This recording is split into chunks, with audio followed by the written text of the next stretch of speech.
Good afternoon, everyone. This is Gregor. Welcome to the stream, and welcome to Raiken in the stream. Raid. I've not streamed in like a week and a half. I don't even know how to react anymore. Hi, how are we doing today? How's it going?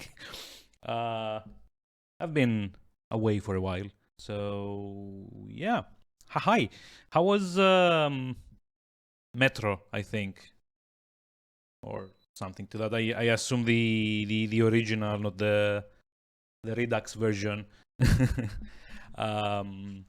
Yeah, I kind of came by for just like a teeny tiny moment before I started, because I am actually struggling to coordinate at the moment. It's amazing how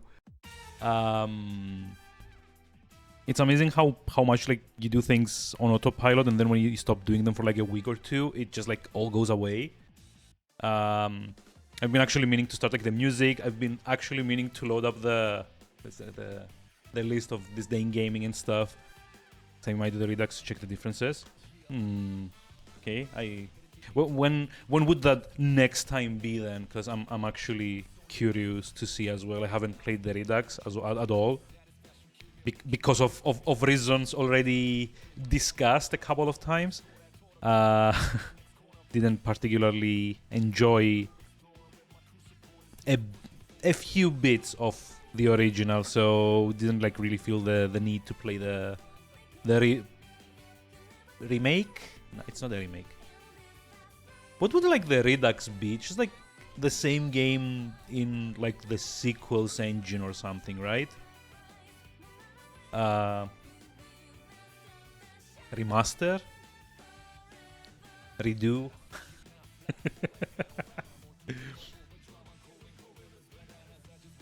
Now rewrite a couple of parts for the video. Oh, nice. I've actually not caught a lot about that because like was away for a week with the missus, and then I haven't been on the PC for a week after that because of work and other fun-related stuff. The culmination of what was my glasses breaking apart yesterday and me having to like urgently go and like fix them. So I don't know if you see like the bridge here, like this whole little bit kind of like came loose.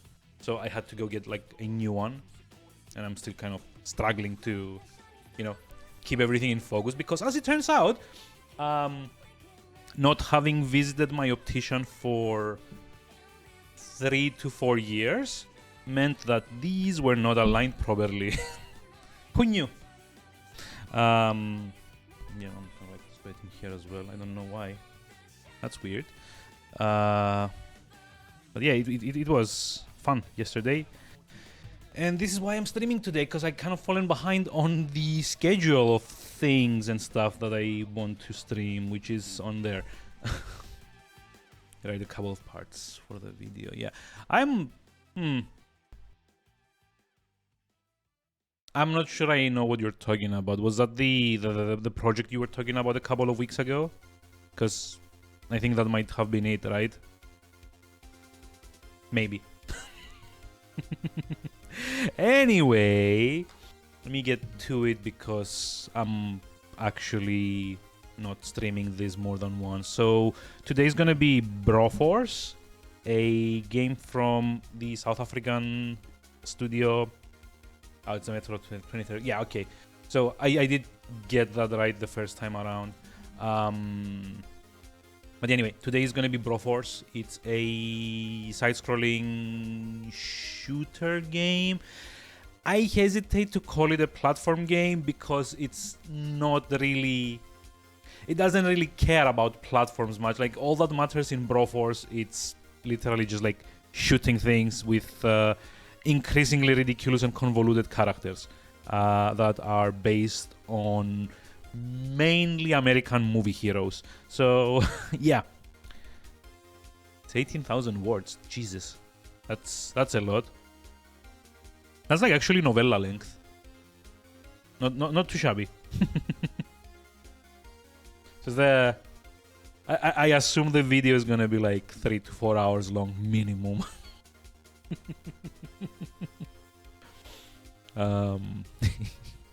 Yeah, I don't know if I'm gonna be watching that. I generally lose interest after the first 20 minutes unless someone's like actively kind of like, you know, keeping my attention on the subject. This to be around 3 hours. Yeah, kind of figured. 3 hours still not.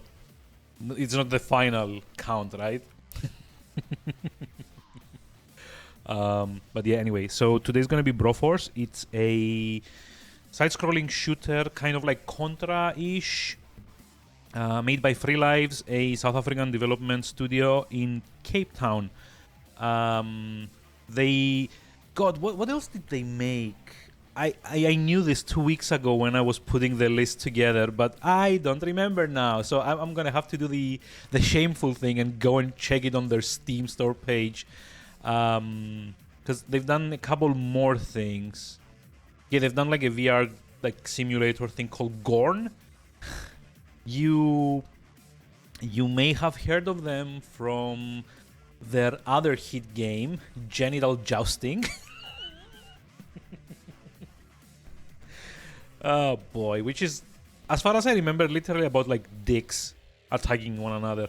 Fun fact, it's also banned on Twitch, as far as I remember. Let me just like bring up the ban list for a moment. Twitch ban list. Because I'm pretty sure genital jousting is banned. So I couldn't actually stream that, even though I do own it as well. Let's see. Genital jousting, yes. So if you're interested in seeing like the list of all like the banned games is like on the chat. Most of them kind of understandable. There's like the infamous rape play and battle rape games that of course are banned on Twitch, because what like broadcasting platform in the right mind wouldn't ban those with like titles like those. Second Life apparently is also banned on Twitch. I don't know why, although no, I do know why.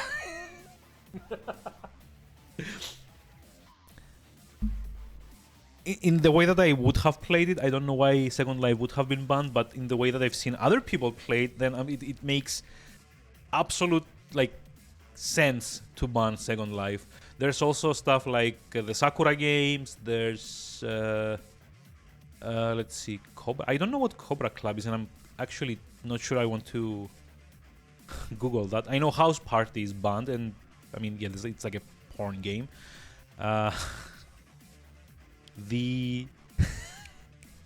There's a game called Suck My Dick or Die. Why? Why exactly is that even a game? Like, there's like a few games that I don't even want to like read out on stream. I don't get why genital jousting though. I mean, it's very cartoonishly presented, so I don't, and there's no like sexual content per se, so I don't really get why. But yeah, I mean, maybe by proxy, it's not something that Twitch wants on their servers. So next year's challenge to play through all the games that are banned on Twitch. Yeah, I mean, sure, I would have to go buy all of them except one, which is genital jousting. So maybe not yet. Maybe leave that for like 2024 or something. But yeah, so basically Free Lives from Cape Town. It's gonna be one stream of this, and then on either Monday, Tuesday, or Tuesday, Wednesday next week, like tomorrow, that is. Gonna try and like finish Semblance, and then move on to the final month of the challenge, which I'm very sorry to say I had to change, because initially, if you had actually checked my what's it called, the schedule, it was supposed to be like Greek games, because I was like legitimately curious to see how like the whole like industry had moved on since like the early 90s when it first started kind of doing things. Unfortunately, one of the games that I was going to stream, I couldn't find digitally, and although I had ordered it from eBay, it has yet to arrive, and I'm kind of worried it might not arrive until the end of the year, so that's going to be off the table. And I kind of realized the other two games that I was planning on streaming are basically walking simulators, so fun as it may be to watch me go like 4 or 5 hours kind of like bumping into things and going I rather not. So instead we're going to be doing Italian games for December, and it's going to be Redout, Close to the Sun, Lone Wolf, and Night Long. So that's a Wipeout-esque racing game. There's a first-person dungeon crawling RPG. There's like a storybook. I don't know if you'd call it RPG. I don't know, like Lone Wolf is more like a game book adaptation, kind of like all the fighting fantasy games that are on Steam. There's like a lot of text and then some dice rolls, and that's about it. There's no, role playing to be had. It's just like multiple choice things. And Night Long is a point and click adventure game that, honestly, I really wanted to shoehorn in somehow, because that's a game that's been bugging me for 2 decades at minimum. Night Long had come out in 1998. It's from Precision, an Italian studio that actually went defunct like in the mid-2010s. It's a sort of Blade Runner-esque adventure game, except it's shit. But I've been very angry to not have been able to finish it so far. I did manage to find a digital version of it, and I do have the original, box. It's like down there. I don't know if you can see it. Give me a moment.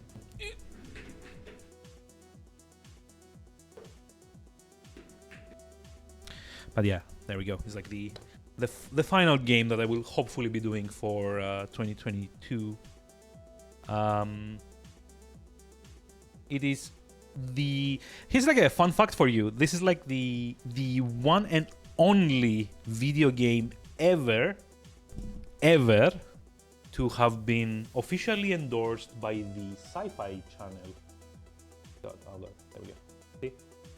It's like the thing here. Like it's like the focus is a bit off, but it says like recommended by the Sci-Fi Channel. It's like literally the only game to ever be allowed to have that stamp on it, ever. Which is hilarious because the game itself is so bad. It's like a cross-section of all the worst things a point-and-click adventure in the late 90s ever had. There's a lot of like pixel bitching, there's a lot of moon logic puzzles, there's more than a few occasions where you're not really told what you're meant to do and you kind of have to work your way through it. There's a few puzzles that only make sense after you have solved them. which is rather the wrong way of designing puzzles, for me at least, but yeah.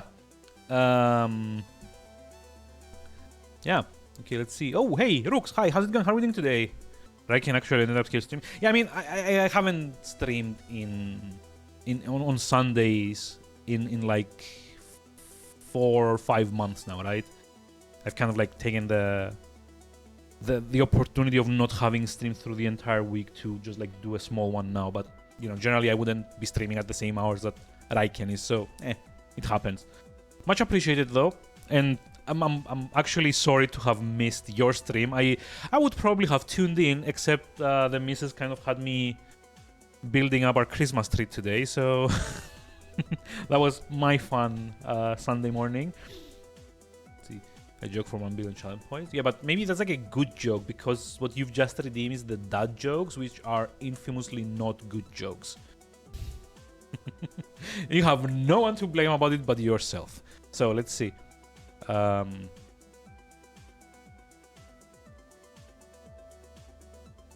see.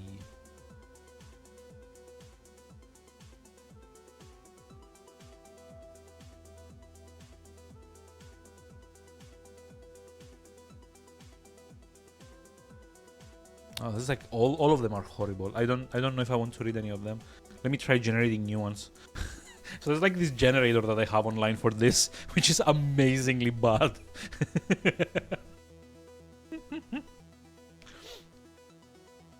To come with a really good one. Maybe it's like maybe it's like the journey to getting the 1.5 billion points, or like the 1 billion points. Maybe it's like the joke was the friends we made all along. I just called all of my friend jokes. Wow, that's amazing. Okay, here comes that joke. Let me just like pause this for a moment because we need like the full effect for this one. It's like very bad. So this graveyard looks overcrowded. People must be dying to get in.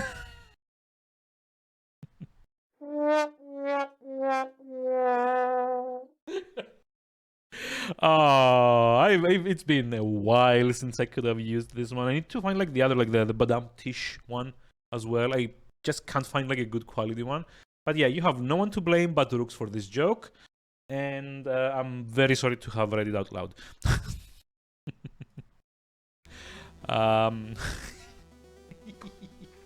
God, that was nice. It's been a while since I've used the soundboard as well. I'm gonna miss it when like all of this kind of ends inevitably.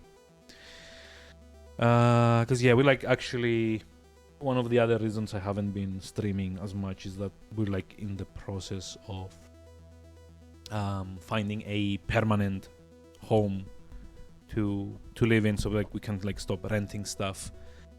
And it kind of looks like the one we're gonna be moving to is slightly smaller. So when like eventually when the happy family expands, I'm probably not gonna be able to have like a streaming room anymore. So yeah, this has been like a thing that it's been on my mind for a while now. But anyway, let me go back to this day in gaming. Yeah, I mean, eventually would like to do that, you know. We like not getting any younger, and we would like to, you know, buy the expansion. Like as long as we're like still eligible for it. But yeah, I mean, there's always gonna be like handheld stuff like the Steam Deck, but like for streaming specifically, you need like a bit more space. And I'm not actually guaranteed at that point to even have like a proper desk to have a PC on and anything. So, you know, that's gonna be something that I'm gonna have to deal with when it comes, because I really do enjoy streaming a whole bunch. See, you got a dad joke and you got like the drama with it as well. New home being the first thing that comes with a kid. Yeah, I mean, like eventually we still haven't like actually booked anything, but we've kind of like narrowed it down to a few. So yeah, fingers crossed. Like sometime in like early 2023, I'm gonna be able to have like a fun little announcement for anyone that actually cares about it. But yeah, let's see. This day in gaming happens we forget to pre-order. I don't think that's a thing you can not pre-order, right? You have like a mandatory 9-month pre-order period, right? you can't actually just like get it on launch.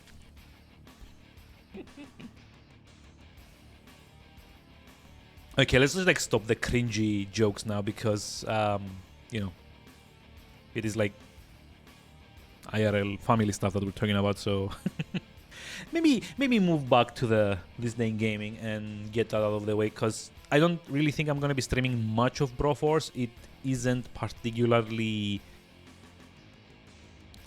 varied. It doesn't have like a lot of variety. Like you've played like a couple of levels, you've played them all more or less.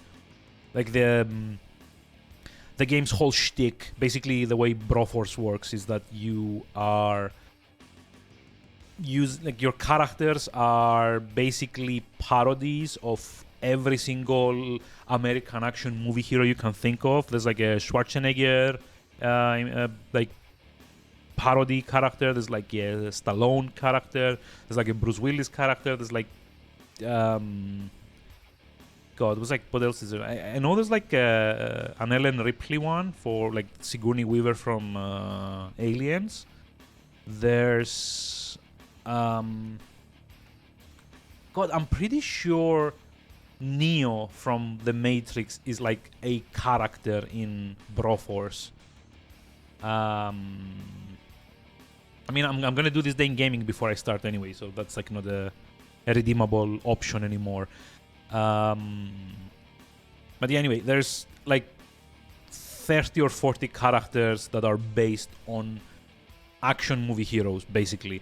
And that's like the entirety of Broforce. It's like, what if Expendables was a game? And in fact, fun fact, Free Lives actually made a freeware version of Broforce called the Expendabros, which you can actually find on Steam and try if you like what you see with this. It's free. It's kind of short. It's honestly, it's a lot more fun to play the demo version than actually playing the full game. Let me just... There we go. Wait, why is it appending like a curator ID on that?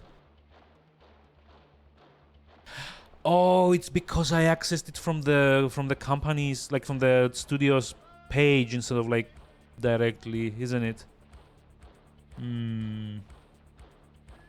Did I open the link with it? No, I didn't. I did now. It opens fine. So I just like right-clicked on... yeah, I know. I just realized it's because I accessed it from the page of the developer. That's why. Like the curator ID 33033, I guess is like the Free Lives one, the developer. But yeah, you can actually play like a free version of what I'm about to stream. And honestly, it's probably much more interesting than playing the full game, for me at least. Again, it's not very varied. It's like fun to play.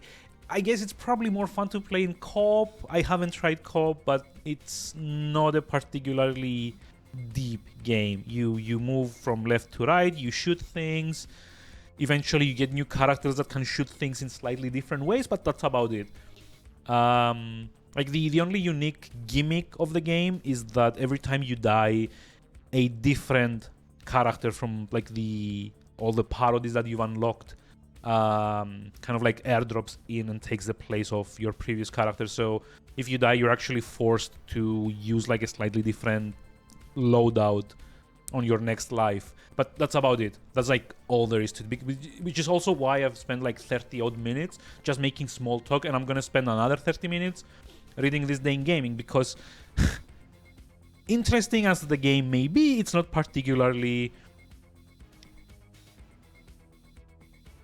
interesting to watch. Sorry, interesting as the game may sound, it's not actually interesting to watch. So yeah, that's about it. So let's get to this day in gaming with I guess Hell March for some reason. Okay. I don't know why I still have this on my playlist. Like actually done those. Let's like move on to like Bloody Tears from Castlevania Judgment, the beat them up Castlevania game apparently on the Wii of all games, of all platforms. But yeah, this day in gaming, December 4th, nearing the end of the month, the year.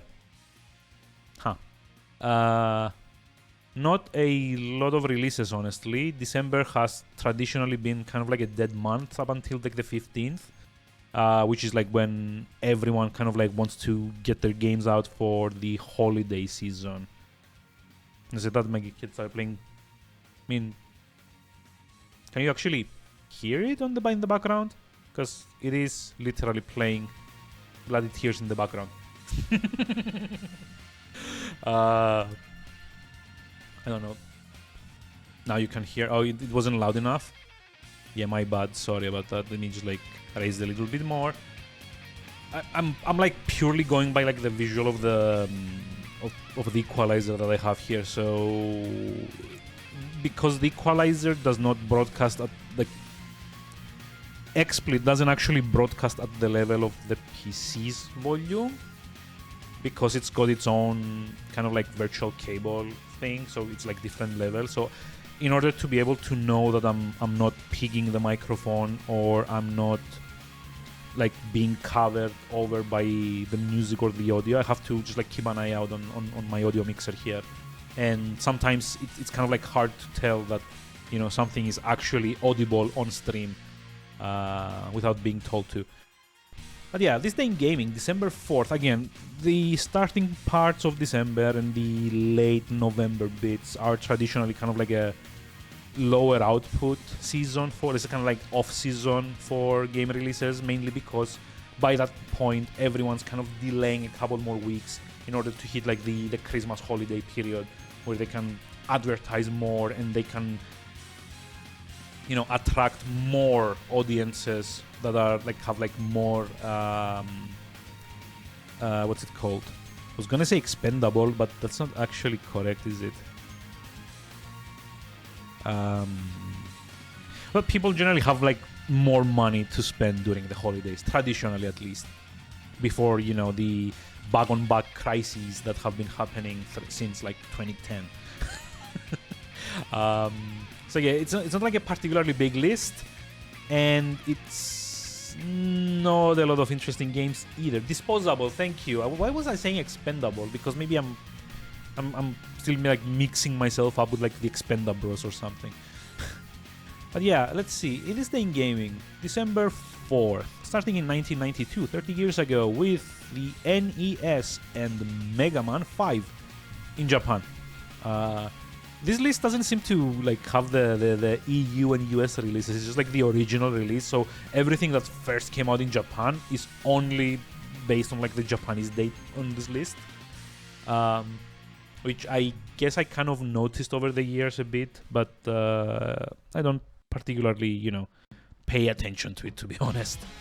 But yeah, Mega Man 5, it's kind of like the halfway point. It's where the original series kind of peaked, I think, because then there's like 6 and 7 and 8, and then by that point they had kind of driven it into the ground,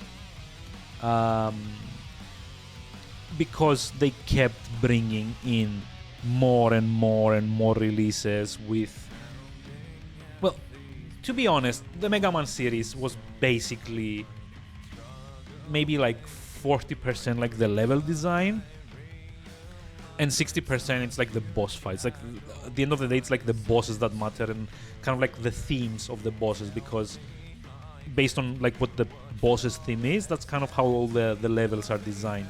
So you'd have like was it like Laserman in 3?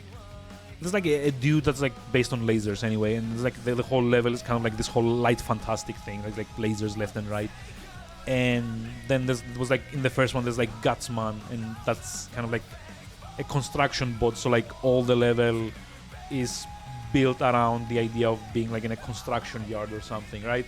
But by Mega Man 5, I don't remember if it's in 5 or 6, there's like Seahorseman or something. I don't remember. It's like Aqua. God, you know what? I'm gonna Google it.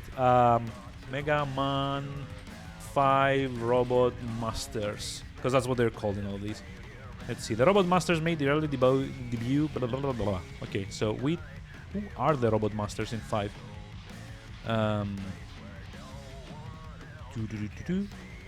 Wikipedia doesn't say, unsurprisingly. Let's see. Boss guides. It's like a Google site. Starman, and Gravity Man, and Gyro Man, and Crystal Man, Napalm Man, and Stone Man. Oh, Charge Man, and Wave Man. So yeah, basically, like you can tell from the names, it kind of starts, you know, losing its edge. Then you go to like Mega Man 6, you use like Flame Man, which I guess like the flame thing was already kind of used in like 2, with like the Zippo looking guy. There's like Blizzard Man, Plant Man, Tomahawk Man. And like if you go all the way to 8, which is like the last one that came out before X became like the main series, you've got people like Grenade Man and Tengu Man and Clown Man and Aquaman. There we go. It's like from 8. Aquaman, whose weapon is, according to the guide, water balloon. Yeah, it's like safe to say after 5 or 6 games they kind of ran out of ideas for their robot masters and therefore kind of the themes of the levels they were in. Thankfully by 95, I want to say, or 96, they decided to move on to the X series. Yeah, I mean, the games were great. Like the gameplay is solid in all 10 Mega Man games because they did 8 for the PlayStation, and then 9 and 10 came in like 2010 as a kind of like tribute to the original 8 games. So basically Mega Man 1 through 7 had come out on the NES, if I remember correctly, or it was like Mega Man 1 through 6, and then 7 and 8 were like PlayStation games. I don't actually remember, but anyway, they were like, you know, the same formula. There's like very good level design, but you know, it kind of becomes a bit what's it called? It becomes a bit, you know, samey after a while. Like there's like a lot of ways you can make things for these games, like enemy designs and stuff, but after a certain point you need to kind of, you know, step back and do something different. That's what like X was. And mainly they kind of did it by taking advantage of more vertical movement rather than just like the horizontal stuff. Because like in the original 8 Mega Man games, there were like very few games that took place like very few levels that took place like vertically, like top to bottom or bottom to top. There's like one level for Catman in the first one. There's like another one in 2 or 3 where you kind of like drop down through laser beams. But because the character can primarily just jump like a little bit high, and after like the 4th one can kind of like glide or, you know, kind of like slide on the ground. That's like all the moves that you get, except for like 1 or 2 moves that use Rush, which is like the Robo-Dog.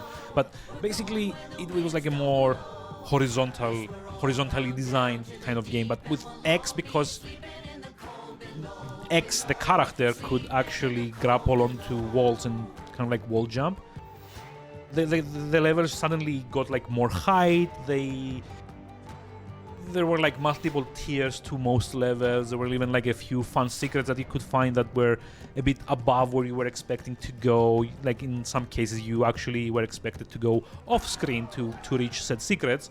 Plus the whole thing where you would get permanent upgrades if you could discover them in the levels. It wasn't just like the E-tanks or the what they call like the weapon containers or whatever, but you could also actually get like permanent armor upgrades for Mega Man in that one, in X onwards basically. It kind of like evolved it a little bit more, and I think that was like the right thing to do, because yes, okay, 8 was great, but at some point it all felt the same, like more of the same. It's like with all like the Call of Duty games, like people buy it because it's like the same thing over and over and over again, but just like a new season of the same thing mainly. But you know, it needs like a kick, something to jostle it out of like the rut, or like the kind of like the archetype that it's in.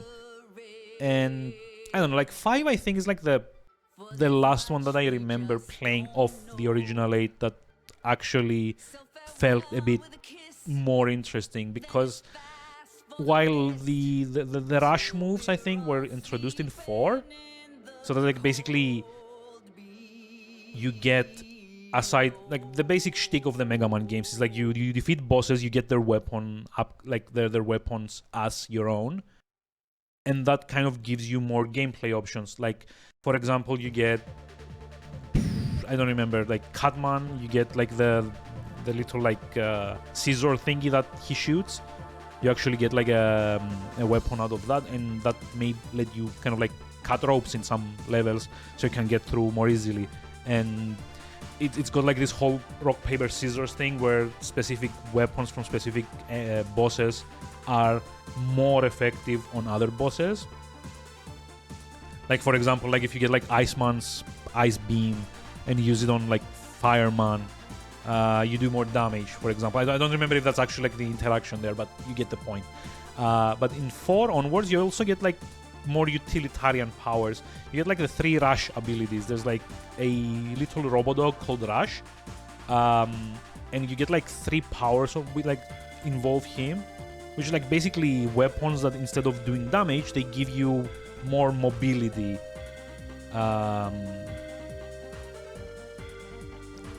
Through the levels. Basically, there's like an attack where Rush becomes kind of like a trampoline for you to jump off of. There's one that he becomes kind of like a floating platform that lets you reach specific locations.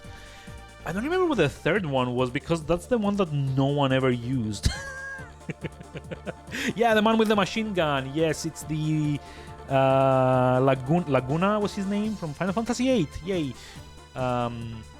We're part of the original series that only 7 and 8 are not NES released. Yeah, I mean, because they were trying to get them on the PS1. But again, like, the structure was so similar throughout all 8 games. Not just like visually, but, you know, the level design and the enemy.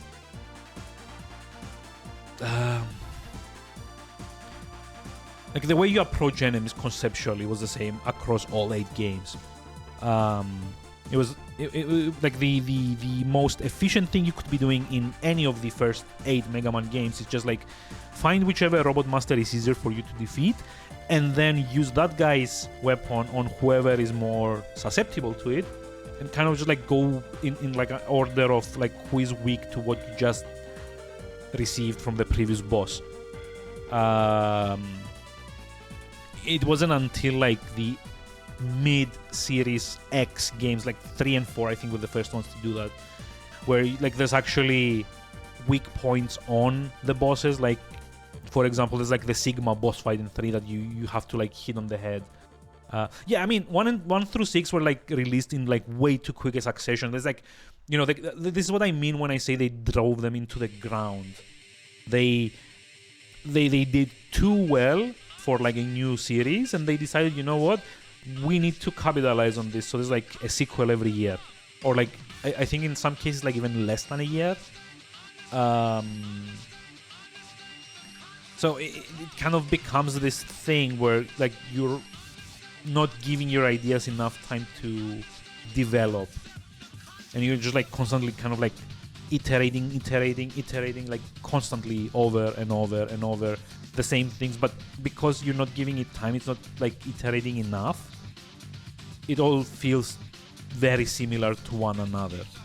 Like if you take screenshots of like the first 6 games and put them side to side, if you show them to someone who's never played the series, they'll just go, oh, okay. I mean, the first one and the last one, they kind of look like they're from like different games, but 1 through 3 or like 1 through 4 might look like they're the same game, but just like different levels.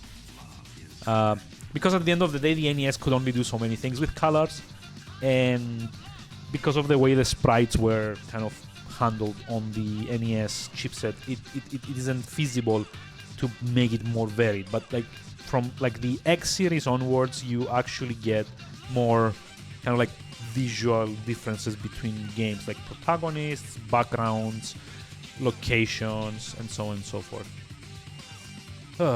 Yeah, that's about it. And good for that, because we've actually gonna be jumping 20 years onwards, because the very next release on my date calendar is from December 4th, 2012. It's like 20 full years from Mega Man 5, which saw the release of well, a few things actually. First of all, Mass Effect came out on the PS3, as did the Mass Effect trilogy. Really? Wait, how? Oh wait, I know how, because Mass Effect was originally like an Xbox 360 title, right? It wasn't on the PS3 until all three games came out, and then they backported it on the PS3, I guess. But yeah, like both like the original Mass Effect and the Mass Effect trilogy came out on PS3 10 years ago in 2012. 2012, remember? Like the end of the world kind of thing. I guess like the only thing I could say about the Mass Effect trilogy, like if you've not played it, then please get out from under whichever rock it is like you've been hiding all these years and at least look them up. Sci-fi third-person action RPGs that started out like more on the RPG scale and moved throughout the series more towards the action bit.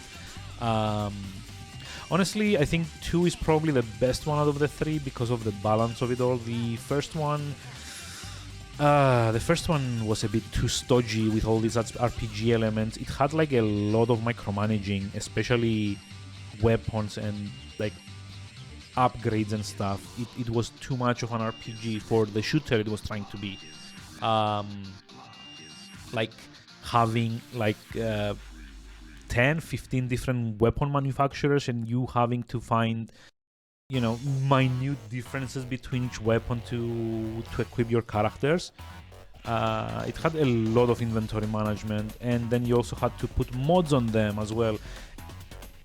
The second one was a lot better in that regard. It kind of cut down a bit on the fluff.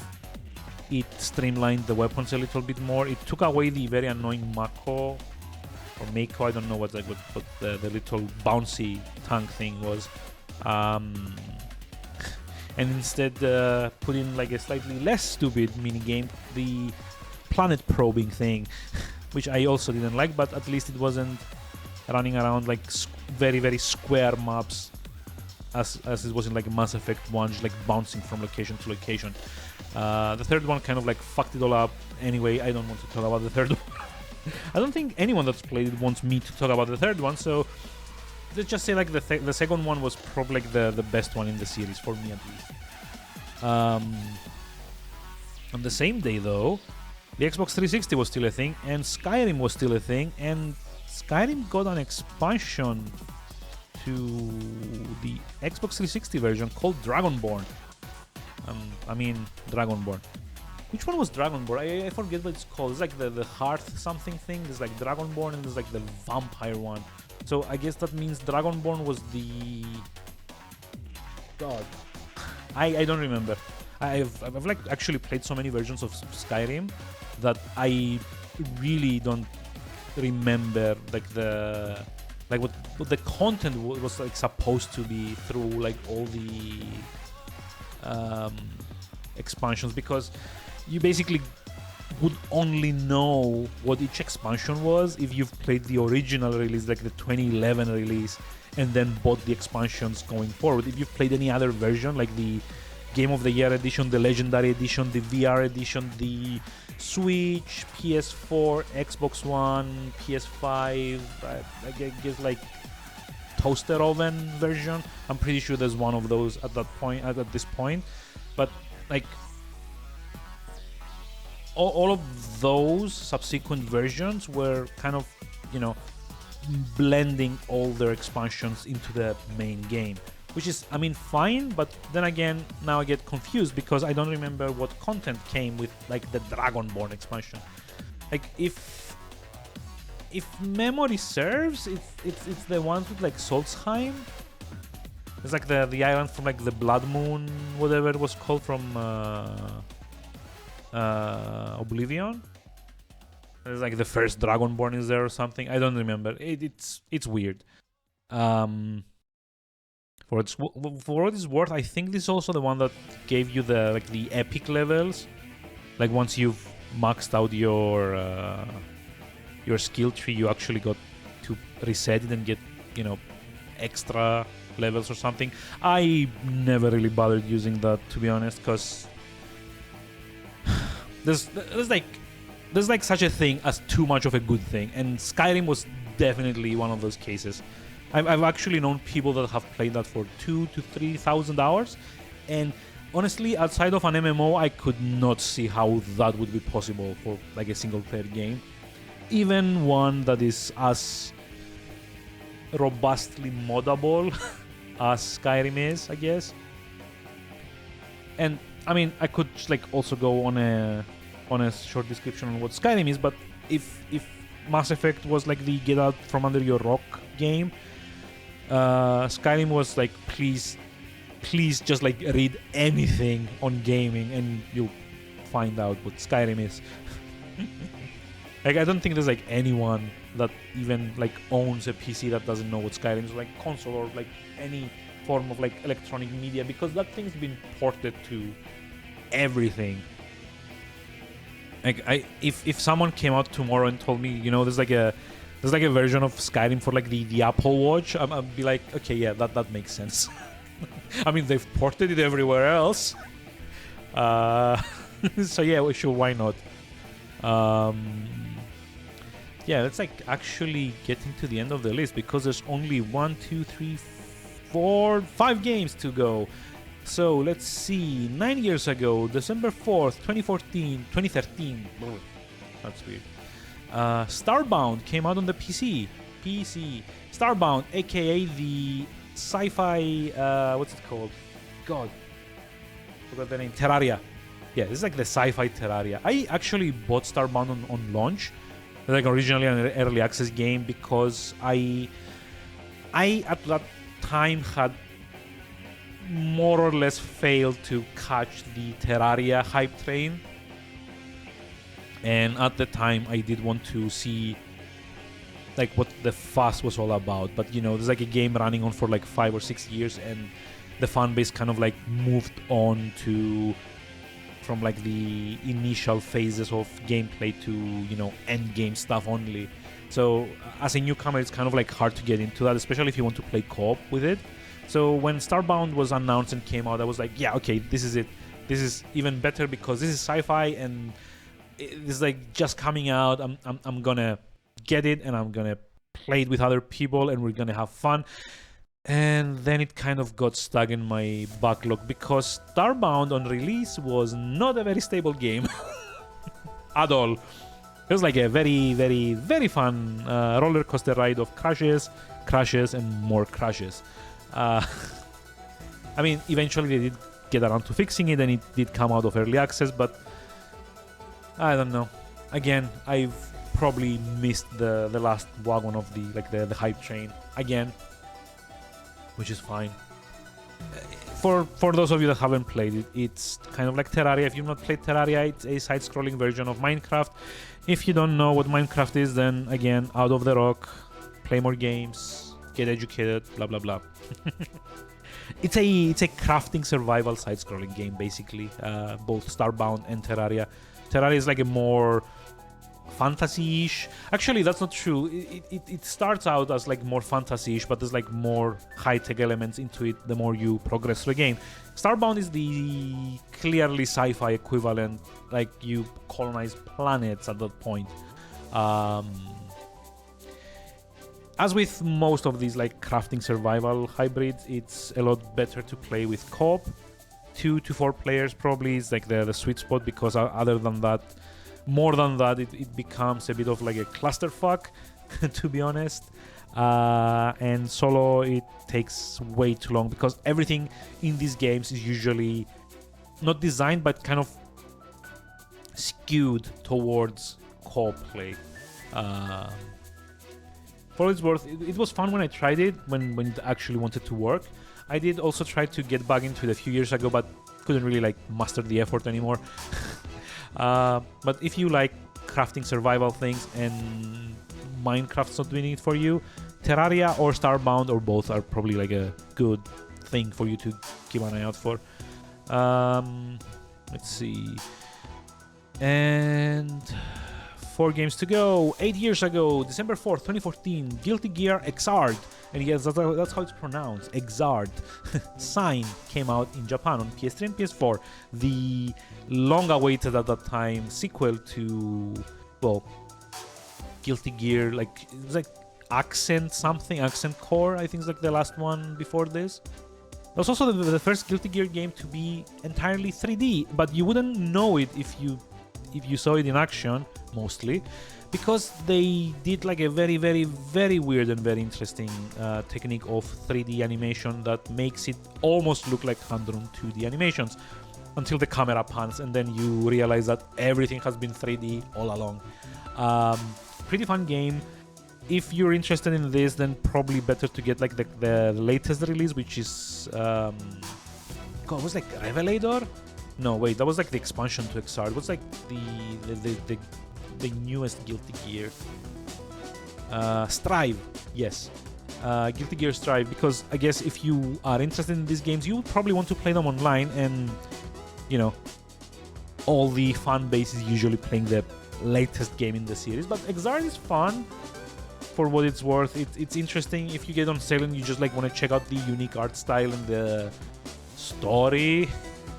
There is a story, it's indecipherable, but it is there. But yeah, if you want to do that and check the story out, I mean, Exart is fine as well. Just like if you're like wanting to get into a fighting game, then Strive is probably like a safe bet. Speaking of safe bets and not so safe bets, actually 4 years ago, December 4th, 2018, Just Cause 4 came out. And oh boy, was it hilariously broken on launch. These versions were the PS4 and Xbox One versions, because the PC one had come out earlier. It is an open world sandbox action game, I guess. There's not a lot to say about Just Cause without, you know, spoiling things. I haven't played much of 4 specifically. I've like 100%ed 2. I tried to get into 3 but couldn't because of, again, tech issues. And 4, as far as I've heard, is kind of like a mediocre as a game generally. So yeah, it's an open world sandbox game where you get to fuck around with physics and, you know, blow up a bunch of things. Like the whole thing of the Just Cause series is that you try to create chaos in the game by blowing up the enemy's infrastructure and bases and electricity supply and like water supply and all of that to like create chaos and destabilize a region or something. It's fun. Like the second one is probably like the best one for me. Third one I really couldn't get into for more than an hour at a time because it has this weird habit of being extremely unfocused. Like it keeps putting missions one after the other in front of the player, and none of them are very cohesive with one another. But yeah, like December 4th, 2018 had like a lot of games, because on the same day Subnautica came out on the PS4, which is again crafting survival game, this time underwater crafting survival game, and one that I haven't played. I've heard a lot of good things about it. Two things mainly: that it's not exactly too open world, like you do get to explore a bit, but it's all kind of more streamlined.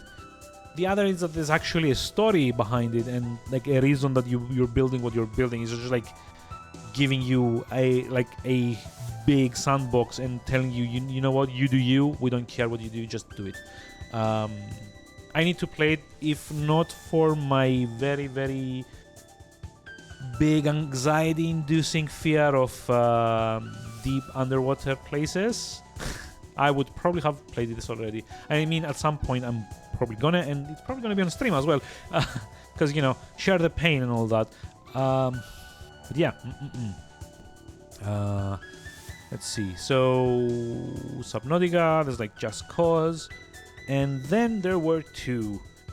2020, December 4th, 2020, 2 years ago, we got the, oh boy, this is like a mouthful, Dragon Quest 11 S Echoes of an Elusive Age Definitive Edition. The it was like the third version of this game to come out. I think there's like Dragon Quest 11, there's like S, and there's like the Definitive Edition. This one was on PC. This is like the one that made it to PC. Apparently a very, very good Dragon Quest game. I still haven't gotten around to playing it because, you know, backlog. But I mean, it's like one of the granddaddies of the JRPG genre. It's like this and Final Fantasy are like the granddaddies of the whole thing. So, you know, it has to be good if it's still coming out, right? Famous last words. But this one, they do say that is very, very good. So, you know, give it a try. I mean, if you're into that kind of thing. And finally, the same day we had also Fire Emblem Shadow Dragon The Blade of Light come out on the Nintendo Switch, which I think it's the very first Fire Emblem game that got ported to the Nintendo Switch. And I also think it was supposed to be like commemorating an anniversary of the series. And therefore Nintendo, being Nintendo, did the absolute fucking most stupid thing and made it a limited time release, because of course, why not? I would probably avoid it even if it still is available, because honestly I've taken like a very cool stance towards Nintendo recently, cooled off stance towards Nintendo recently, because, you know, I don't like limited release things. I don't like eShops closing when there's still like clearly an interest for them, and I really don't like the idea of making stuff limited availability. It's shit for game preservation mostly, and as someone that cares a lot about that kind of thing, I don't know if I'm much of a fan. I'm not, but you know. And with that being said, I think it's time to get around to the game, but first we're gonna do a couple of things. One of them is to stop the music. Hold on, actually gonna like let the oh, there's like another 2 minutes to go, so no, let me just like get the music out of the way, and also do the thing that I'm gonna be apologizing for, which is running an ad. Unfortunately, I need to do that because it disables pre-rolls.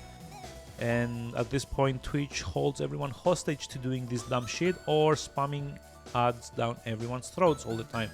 So, doing the ads, changing the category to Broforce, and launching the game. For those of you that don't get ads, lucky you, or thank you for subscribing, one of the two. For everyone else, I'll see you around in 30 seconds, not 30 minutes. God, imagine having like 30-minute ads. That would be amazing. And bad, but amazingly bad. Anyway, back in a minute.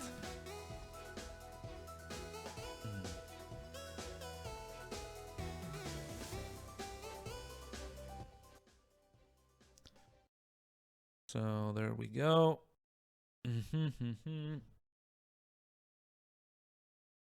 Changing to live.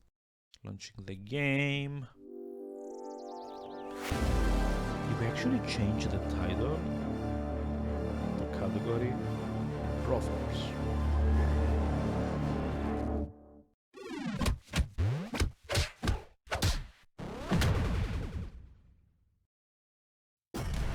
And the ads should now be done. Welcome back to Broforce. So yeah, this is like we were saying at the start of the stream like an hour ago. Oh, wait, by my controller? Ah, okay, there we go. This is a game by Free Lives of Cape Town, South Africa. Cape Town. God damn it. Why did I pluralize that? That's fun. So yeah, we're like basically going to be playing through the campaign on normal, offline, because we're like boring like that. It's like a up to 4 player.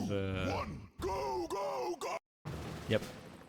It's like a thing.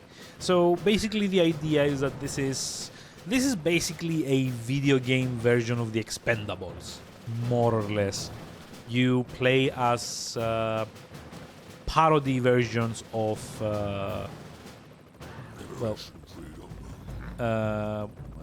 what's it called, like movie characters. You go around shooting things. It kind of looks like Contra, but you know, it's a bit more over the top, if that were even possible. There's like a narrative somewhere in there, but it doesn't really matter. I've actually played this on PS4, and it literally ends with you punching Satan in the face until he explodes. And it can't really, like, you can't actually summarize this game any better than that.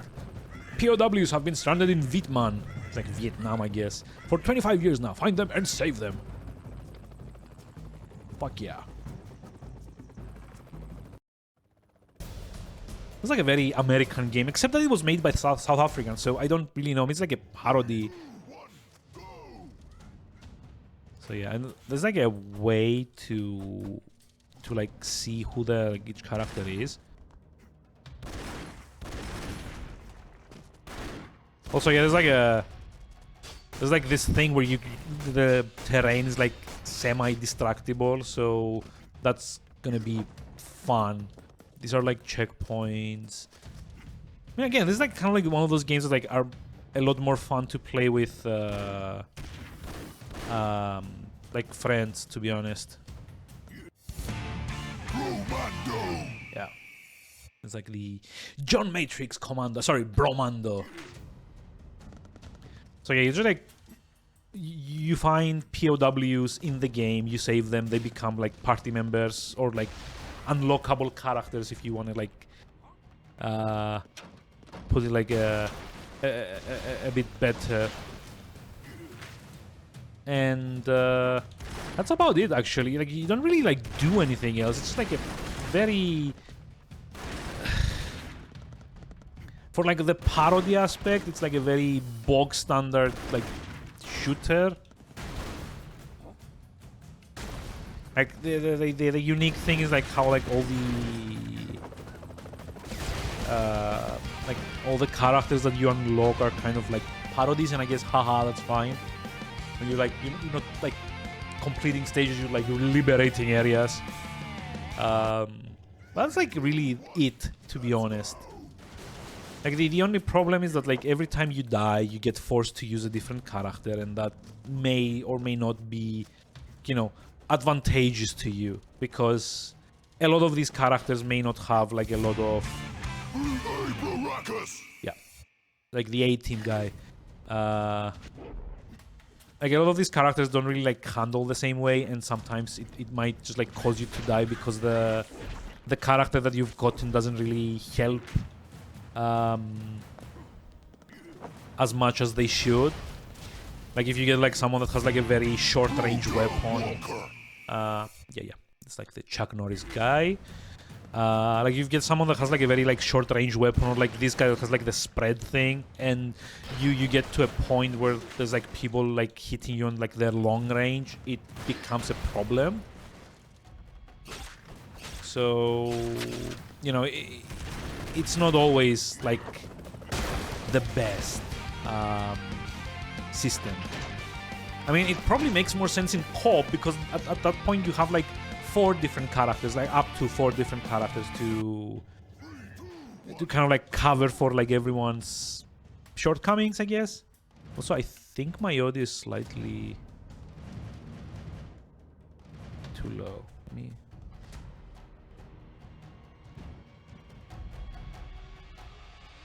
see if I can like raise it. Okay, there we go. It's better. Like, yeah, see, then you start kind of like getting character enemies that like are close range specialists. So if you get saddled with like a short range character, you are immediately at like a disadvantage. And you know, this is like kind of like the only annoying thing about this game. It feels like so random. Every character that you get, like when you get them, like if you die, sometimes you might get like a character that's like better suited for where you are, but sometimes you might also get someone that's even more disadvantageous to you. Otherwise, honestly, it's not that amazing of a game. It's functional. It's okay as far as like shooters go. There's like a few very like interesting interactions you could be making eventually.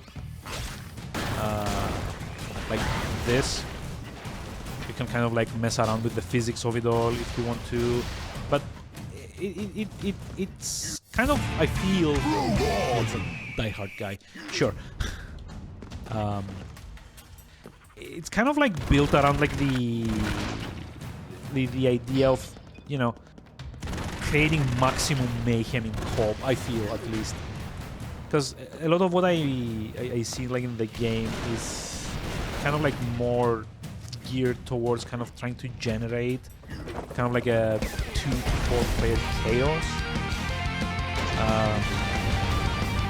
rather than, you know, make it like a solid gameplay experience.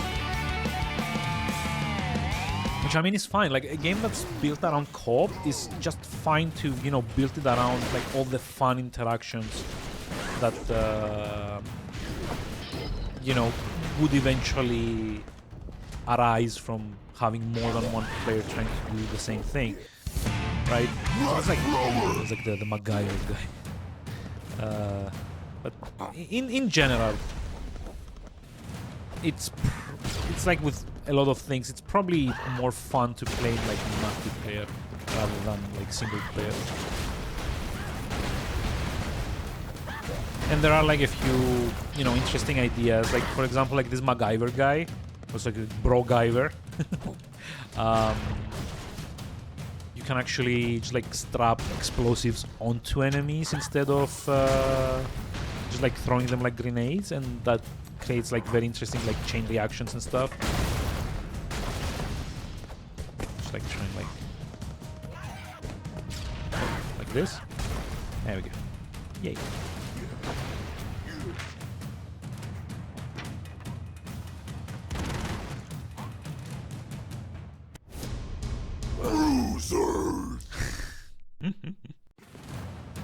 And there's like something to be said about like having the style that like the game tries to have.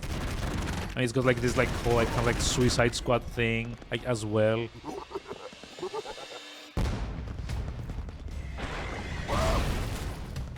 There we go. Oh, come on. There we go.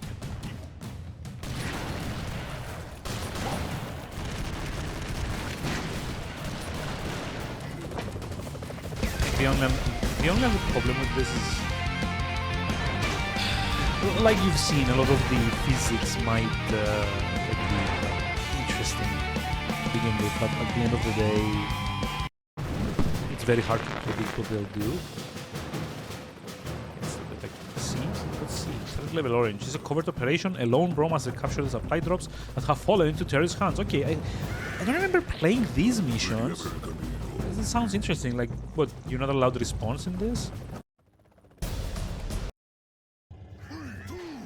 Okay, this is actually something that wasn't in the version that I played before. So I guess in this... Fuck. Mission failed. Yep. 3, 2, 1.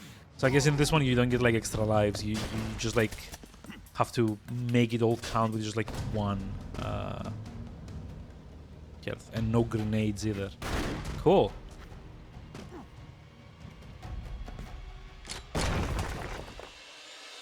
Mission Very cool. failed. 3, 2, 1, go. Wait, what am I supposed to do though? Am I supposed to just like drop down there? Huh.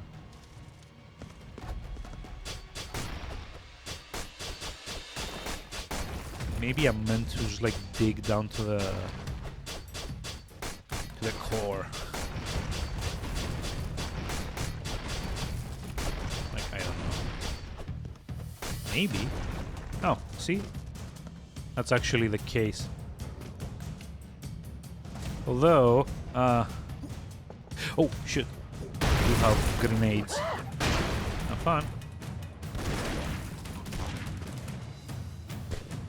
Don't.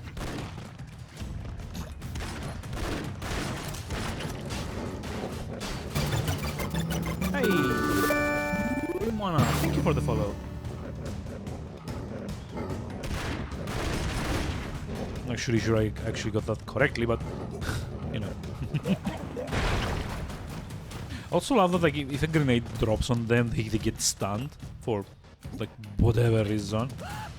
Like deck them on the head with like a grenade, or like baseball style.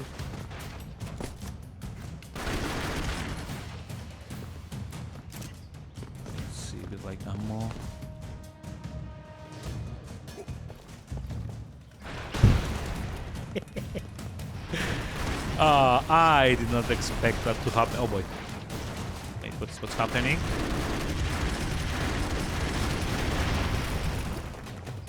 Shit.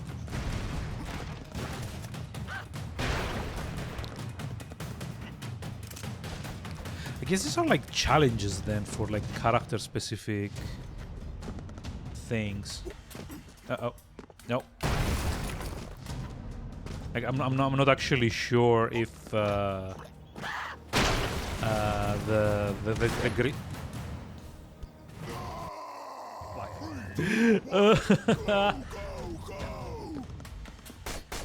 And we're playing Broforce and the alien.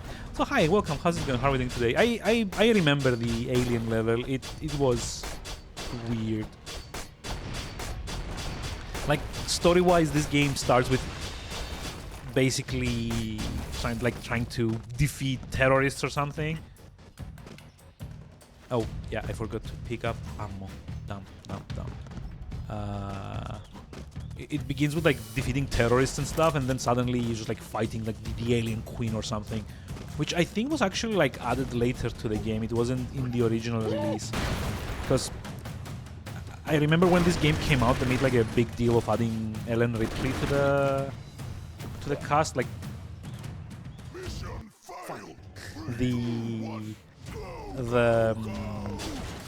the protagonist of like the Alien franchise. Well, some of the Alien franchise. Now with like Prometheus and all of that, it's not really the case anymore, is it? You know what? Actually, I'm just like gonna dig the easy way. Nope. Fuck. Oh god, I almost had it happen to me again. Like getting smashed. See? Much better.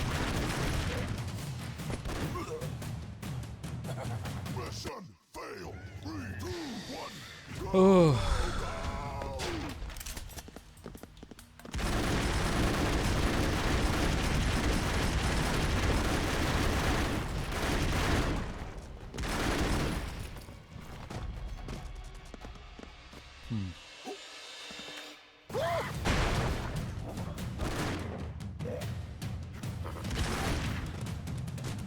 The problem here is that like the corpses will actually shield enemies from being shot. So you have to be careful to not like put too much distance between you and your targets. Hey Wales, hi, how's it going? How are we doing today? It's going okay. I haven't like streamed in ages, so I kind of thought like maybe I could take like the Sunday today to just like do a dumb little stream of this.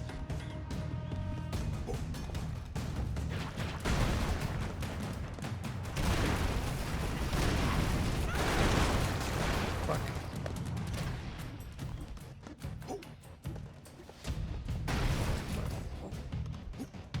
Just like check that. Ah.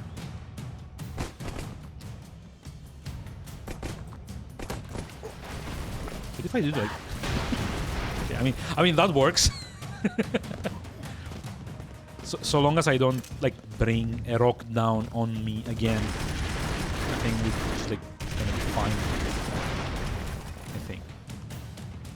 Wait, how did that guy get out?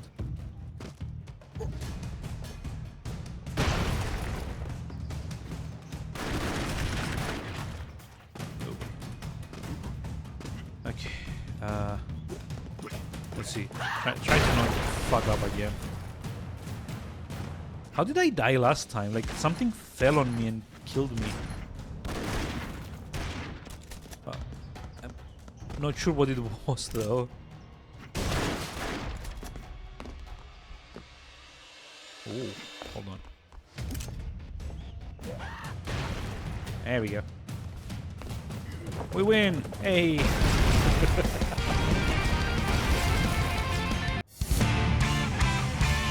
Ammo crate unlocked. Wait, what?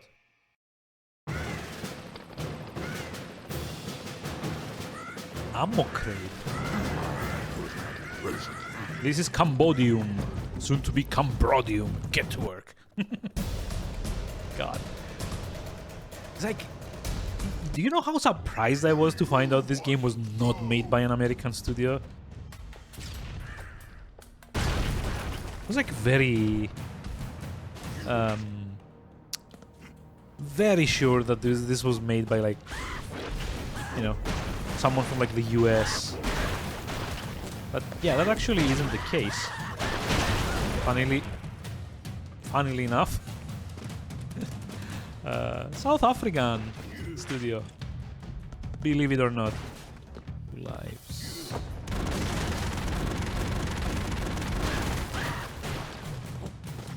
Character? Braid.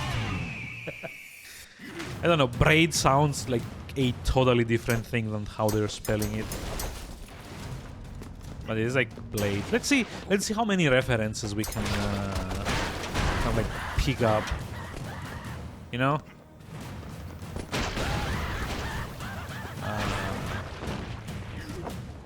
It's like obviously the character from Blade. The titular Blade from Blade. See, that's kind of like the annoying thing when you name your franchise after the lead character. Yeah, you have to like the dumb thing and say, oh, this is Blade from Blade. Bonus points that he's actually using a blade to attack.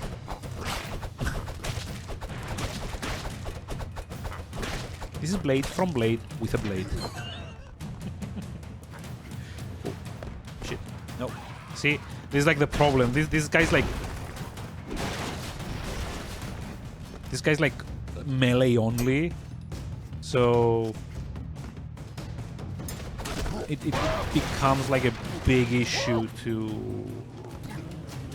kind of like deal with enemies that are like a bit farther away. And I'm not actually sure like how you deal with the dogs to begin with either. Because yeah, I mean you can actually spam it quite fast. But other than that, it's not that. Oh my god. Very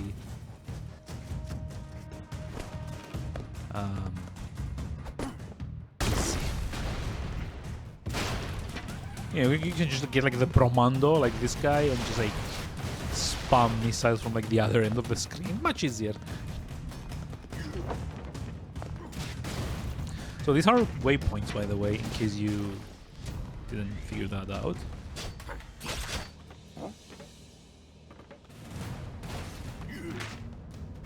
It's like the Texas Ranger guy.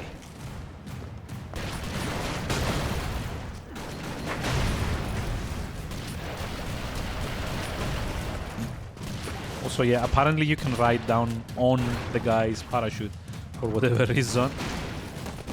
Which is something I hadn't actually seen before. Fuck me, what was that?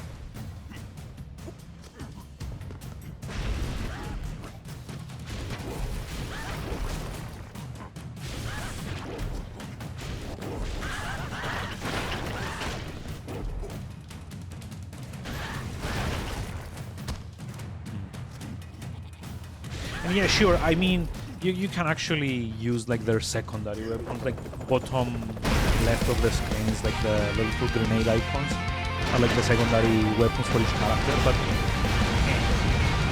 those are limited unless you are very close to like an ammo crate or whatever it's called.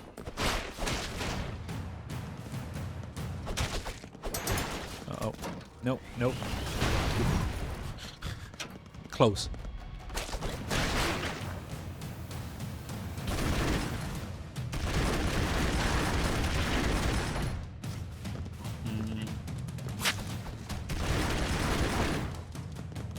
And yeah, like honestly, like this game, like the biggest draw for me was just seeing like all the parody characters that they keep putting in the game, because you know it starts out with like the classics here. Like you get like the commando guy, you get like the McLean guy, you get like God, like who's like the other parodies, like the Texas Ranger guy. But you know, eventually it kind of like moves on to more interesting kind of like parodies, like Judge Dredd or God, there's like Ellen Ripley at some point. Again, I said that's like Neo from the Matrix. God, there's like who else is there? There's like I want to say there's like close to 40 different like character parodies, and honestly, that's kind of like the most, you know, interesting thing, like in the single player at least.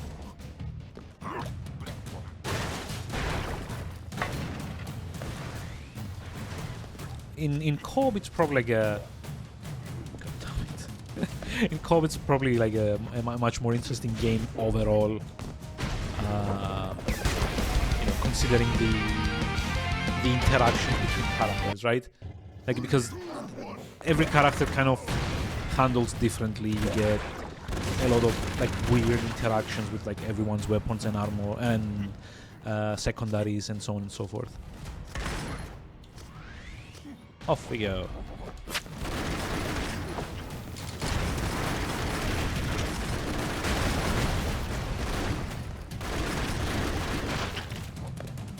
Okay, there's like landmines here, I guess. Or there were landmines here. Kind of wish the game would let you know how many unlocks,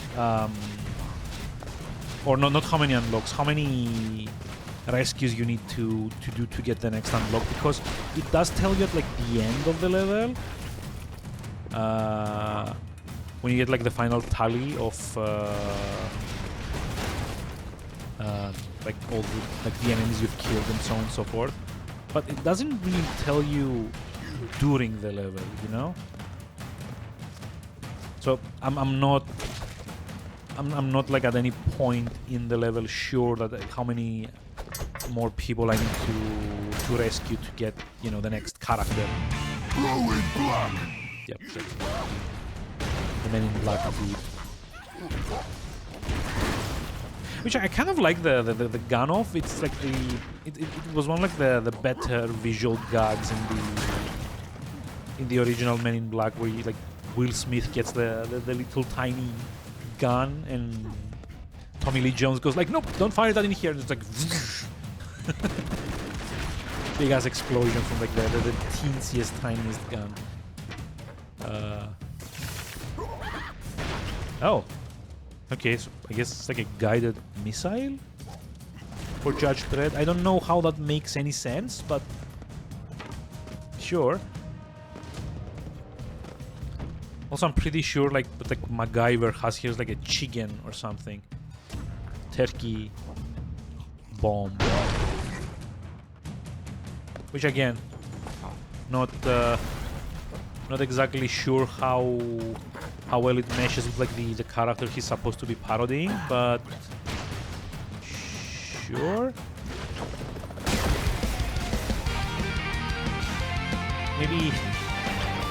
Maybe like the original MacGyver character was like a big proponent of like Thanksgiving or something.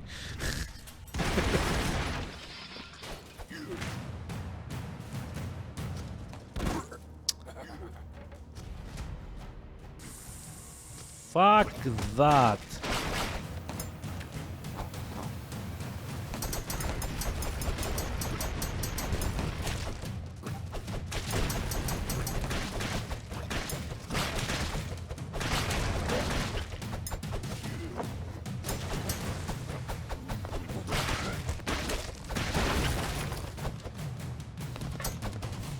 Bye-bye.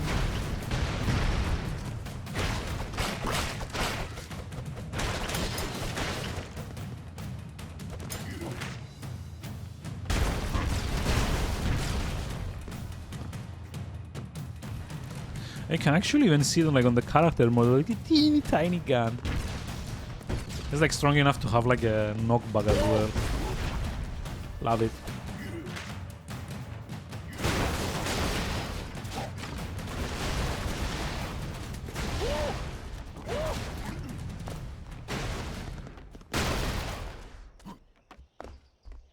Come on, blow up. Yep, off we go.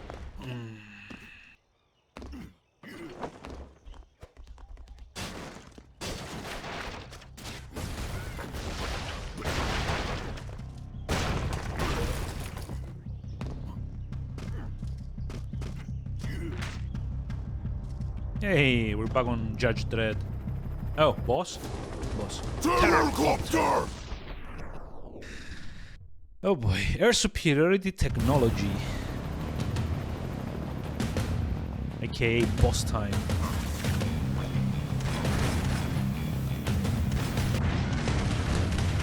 Or I mean...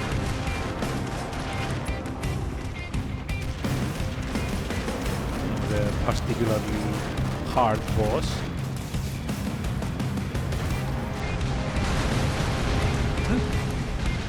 But, sure. Well, that was it.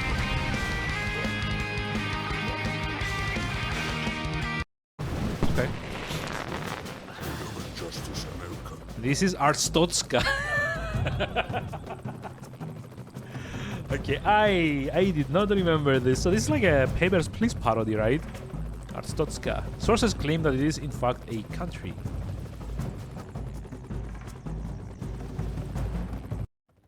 Yeah, I may or may not have been reading these when I was playing the PS4 version, to be honest. Yep. Mission fail. 3, 2, 1. Go, go, go.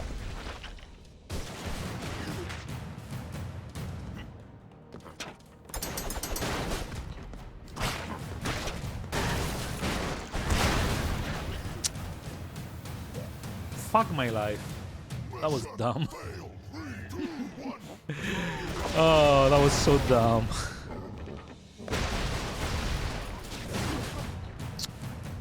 Also, see, this is what I mean. Like, some characters are not suited to a lot of like the different levels. Yeah, also like Dirty Harry.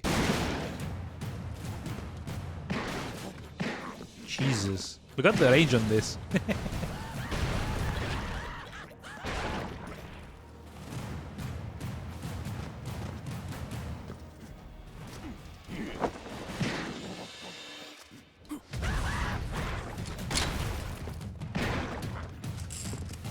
Look at the range on this and the speed as well. God, that's a lot. Kind of don't want to be Will Smith at the moment, to be honest. Oh, can we go back to Dirty Harry?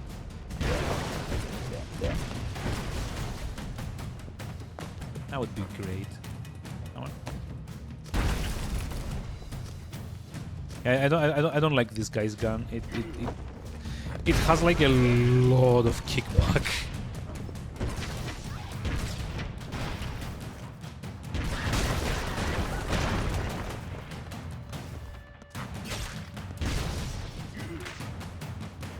Okay, flamethrower is a bit better.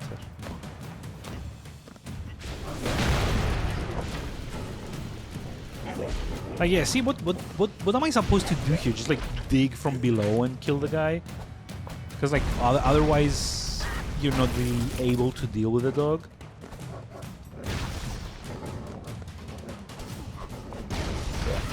I guess I could like punch them, but I don't know, it kind of feels like maybe they will get to me before I get to them. At least with like Blade, you actually just like chop them up faster than they can get to you. Like so.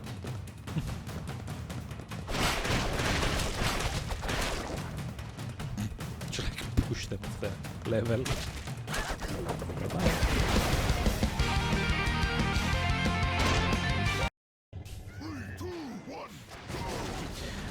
I wonder when this game came out, if it was like a thing to do like US based parodies, right? There was like that movie, what was it called, like, not Freedom Force. Freedom Force is actually like a very decent like squad based RPG, to be honest, so not that. I'm trying to remember what it was called, it's like Team America or something. Like the puppet movie. I don't remember if it came out around the same time, but it feels a lot like this in certain ways. Like a parody of like the macho American like stereotypes, you know? And these are the bad things. They've gone like so deep into this that I couldn't help but think that like this was made by an American studio, and it was.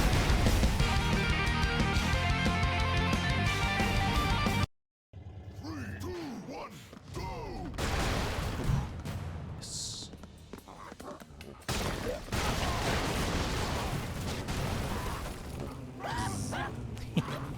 Love it. I love it. I love it when this happens. Like it doesn't happen that often in the game, but like when there's like the physics interactions and they actually work in your advantage. That's like one of like the most fun things in this game. Like you explode like a barrel and then it kind of like careens into like a group of enemies, or like you throw like a grenade or something and it ends up like poking loose a few of the stone slabs here, and they end up kind of like smashing into the enemies below. Those are like, god damn it, those are like more fun.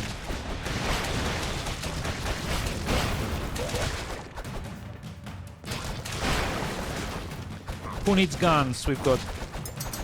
Your eyes can deceive you. Wait, you got an achievement. What? Huh? Weird. Okay, I'm actually curious to see what that is. 1 out of 17.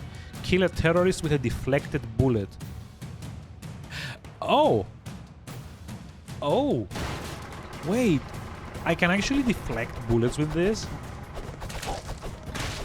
Okay. Then actually realized the game doesn't really tell you that you can do like all these things. It's very annoying. Yeah, it has to be a boss now, right? Okay.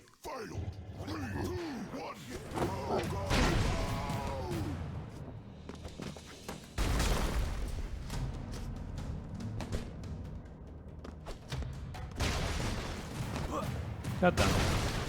Mission failed. 3, 2, 1. Yep. Thirsty Harry will do it for ya. Oh. Or not. 3, 2, 1. See, this is like the other thing when the physics work against you.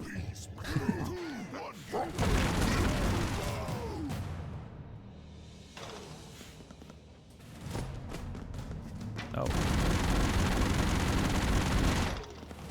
Wait, am I like a Terminator now? I mean, am I like a robot of Terminator? Not like the Terminator. Oh.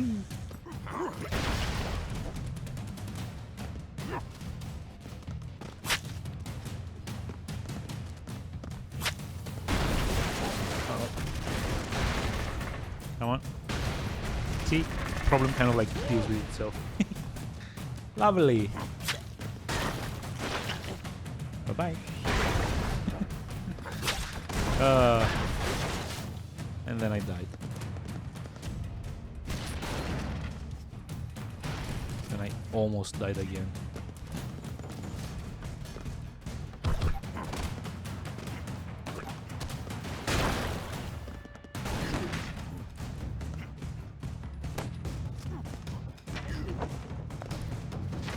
I mean, I guess you don't really need to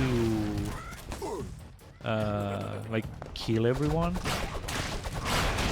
It's like fine if you just like want to go through and not bother with like every enemy that you run across.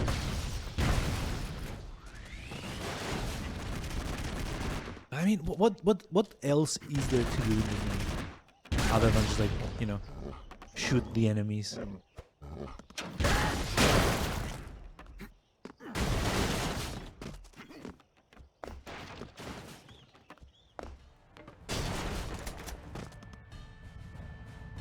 Okay, give me just a moment. I need to BRB very, very fast.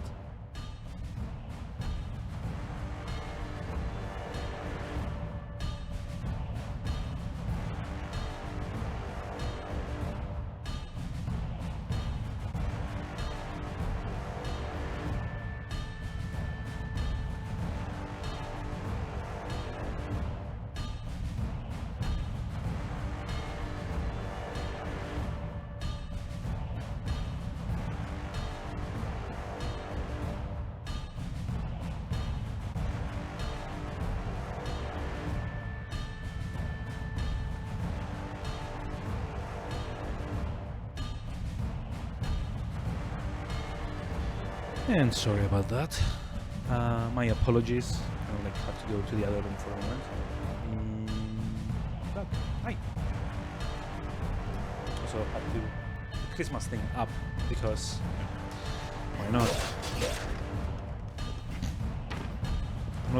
I'm not very much into Christmas personally, but you know, the missus is, so that's like more or less enough. God. Fucked up.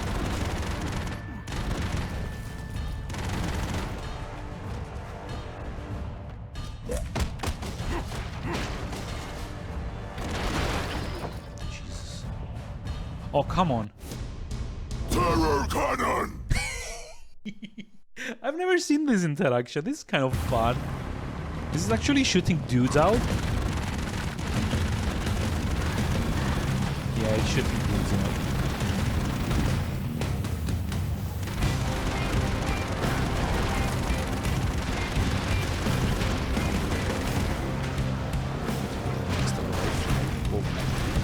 Oh, never mind. It's shooting exploding dudes out. Oof. I'm just like gonna sit here. Nice and quiet. No one's gonna bother me here while I'm like explode the mega cannon. The terror cannon.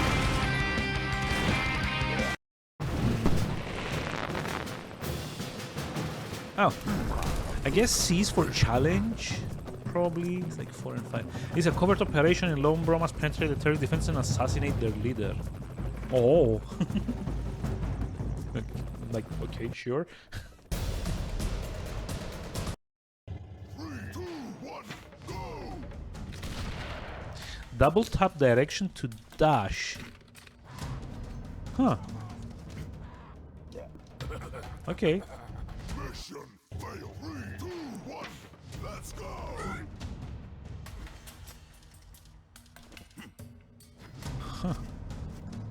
Wait, I'm like on like the 4th level before the game decided to tell me that I can do that.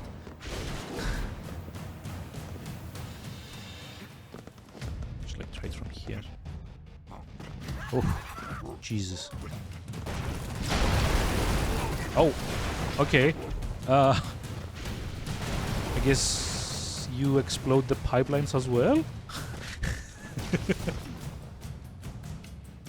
Oh no. Yep, I'm dead. Yep.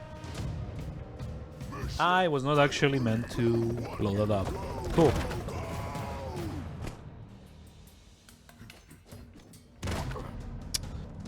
Oh, fuck off. Fuck off.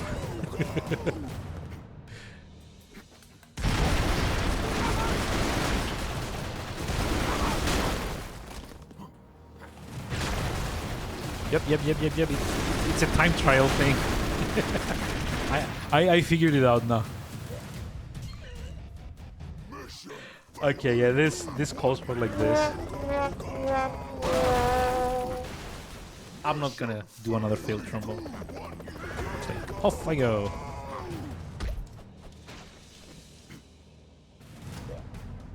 What the? Wait, how are you supposed to get across?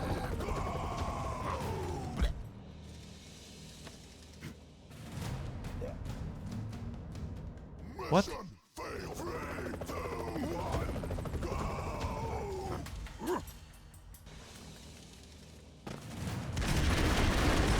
Oh, do you think maybe I'm supposed to just like do it from like a bit lower? Like, here? No. Okay, how do you do it?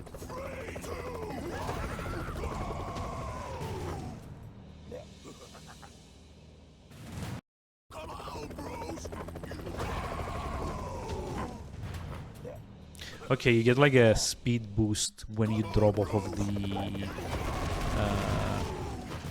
yeah, okay.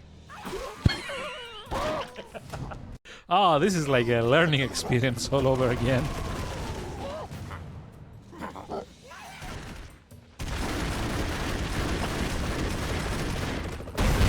Okay.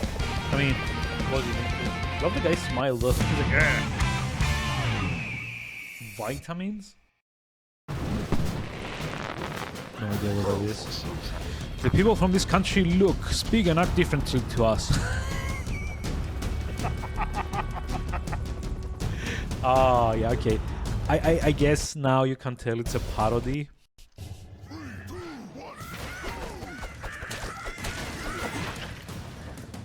Wait, how did I... Oh, wait, the taxi exploded. And now the pipeline exploded. So what else explodes and kills me now?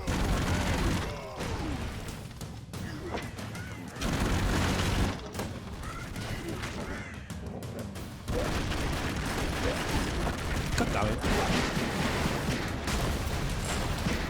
Why can't I just like play as Dirty Harry? He seems to be like the best at just like sniping everything from across the level. Like, look at that.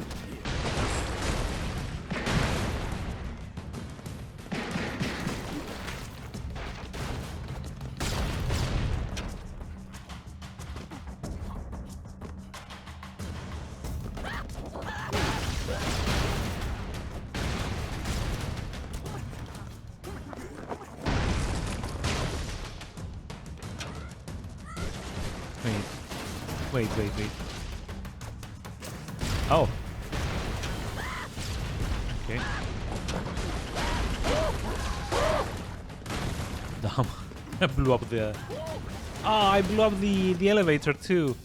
Damn it. I'm just gonna let him deal with himself. There we go.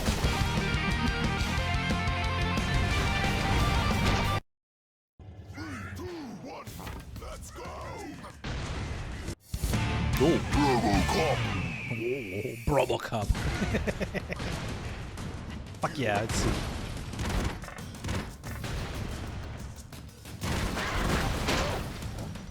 Wait.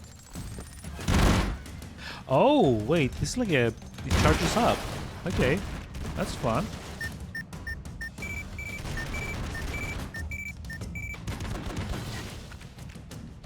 Okay, so that's like his ultimate, it's like the targeting visor thingy from the movie.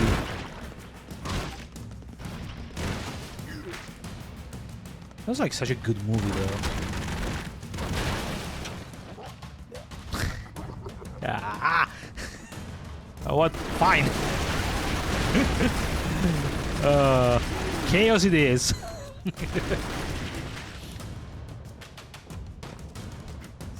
Can I just like... okay, everyone's dead. I guess I blew up things hard enough.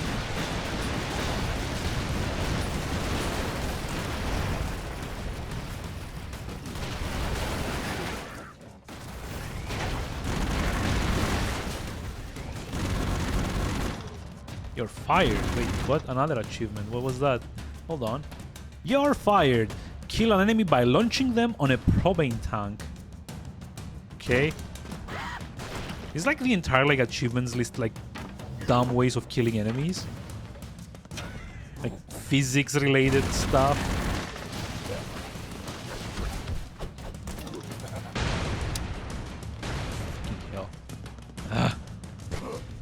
Oh, come on!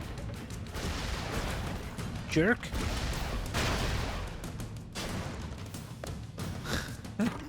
I'm like, ah, no.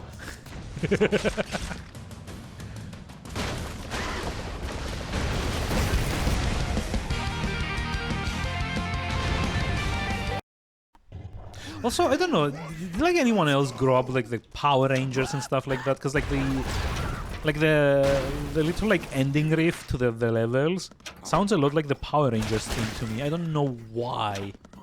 Like the English Power Rangers theme, not like the Super Sentai like original.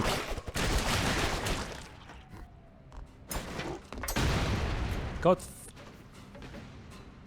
Ah! Come on, up we go. Okay, fine. Maybe not this way. Get like the Dirty Harry. Fuck! Oh, I was just like not catching a break here.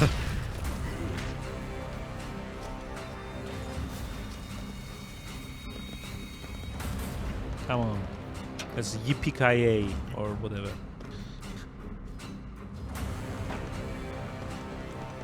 It's like the Inception music playing in the background. Also, I imagine this game coming out like in like 2020 instead of like 2015. Like what other characters would you like see in this game? Like imagine like having a John Wick, or I guess like Bro Wick character in this game. Oh boy. For the Emperor! I guess, no.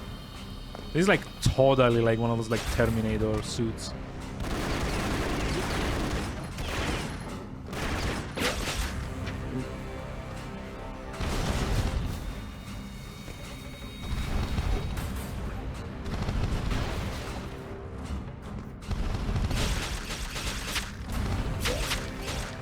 Can I get in?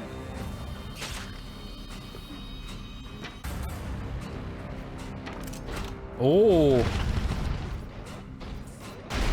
Fuck yeah, I can get in. Although apparently the weight of the armor is enough to make it like fall to the ground. So maybe I don't exactly want to be doing that for like too long. I just like need to get out though. Oh. I just like go save the other guy too.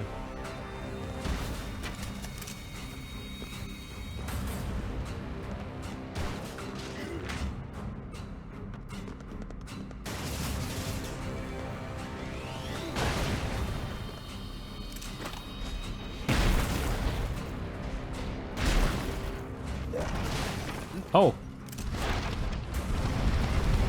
Okay. Yes.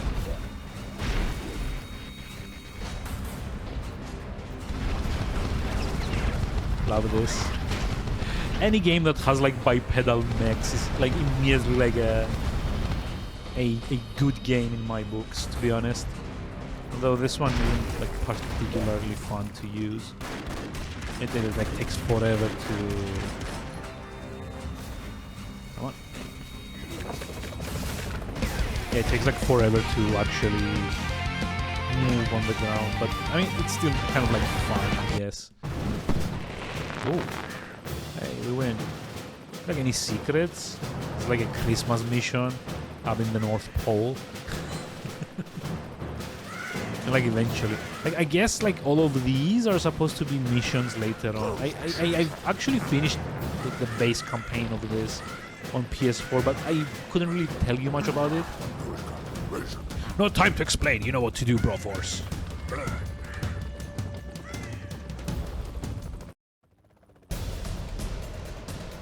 Oh wait, it's like burning now. Cool.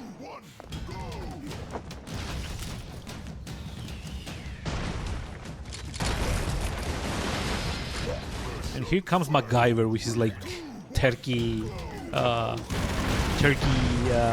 explosives or something. Come on, just like blow up, would you? Come on.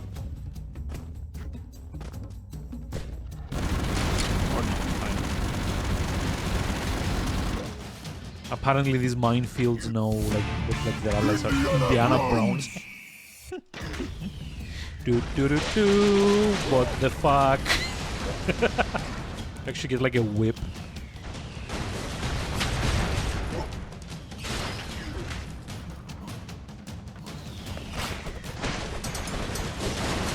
Slash and slash, slash and slash. That's like the problem with this game. It's like a lot of these characters are very fun to play as, and then when you go and like rescue other characters, you lose the fun ones and you get like shitty ones in return. Like it doesn't always feel rewarding going after the prisoners and saving them, you know? There's like a lot of time you just like get shittier characters as like a replacement. Like, see, now I've got like the one-shot kill like Thirsty Harry character. Why would I even want to like change him with like anyone else? But yeah, like if I want to unlock things, I need to.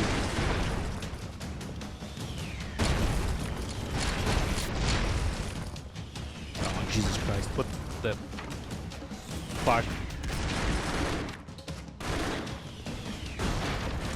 Like, are they actually just like bombing their own like base or something? Like, there isn't like much explanation about like who's doing like the airstrikes or anything, right? I mean, come on, where's my story? This is like entirely the wrong like mindset for this game.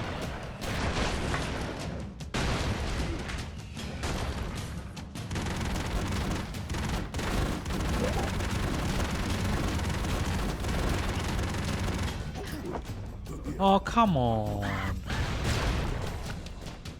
That was like such a lame shot. Here, have some turkey. Come on.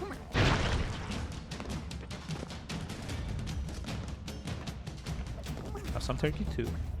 Yum, yum, yum. Wait, is the turkey actually just like attracting them? Huh. Yeah, I didn't like really realize that, to be honest. Give me extra lives. Okay. Come on. Launchy, launchy.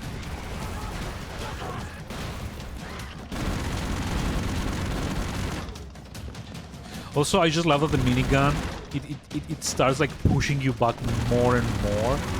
Like at some point you can probably just like use it to, you know, boost yourself like the opposite direction.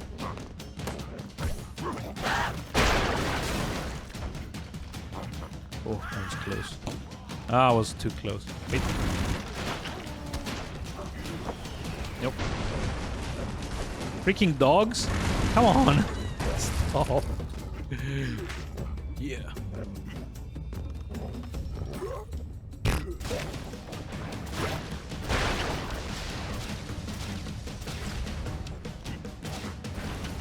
Although I do want to say that like the characters rotate in like a specific order, so like they rotate in like the order they are unlocked. Because I've noticed that like every time I die with like Robocop, you always get like the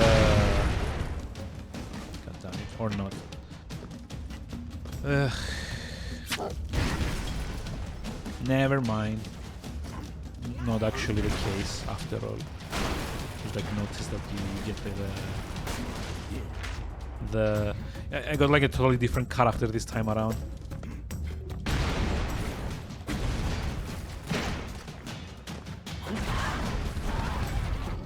Jesus Christ, what the fuck?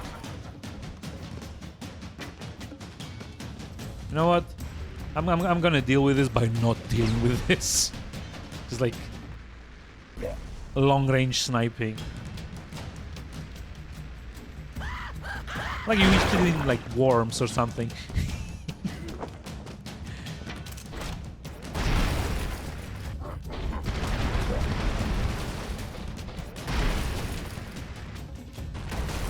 Yeah.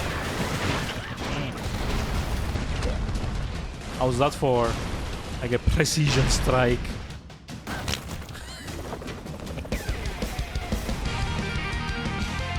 Oh, that was fun. It was like splorting on them.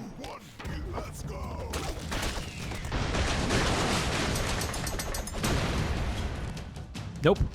That was dumb of me. Shouldn't have like attacked the... Ah. It's a good thing you never get like a game over screen, because that would have been annoying. Like, yeah, you do get like a game over, but not, you know, the game over screen.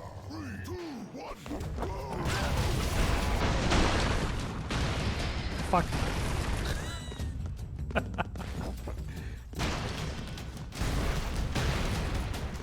I just want the extra life. Oh. Okay, come on, Ash Williams. Let's do this. Come get some.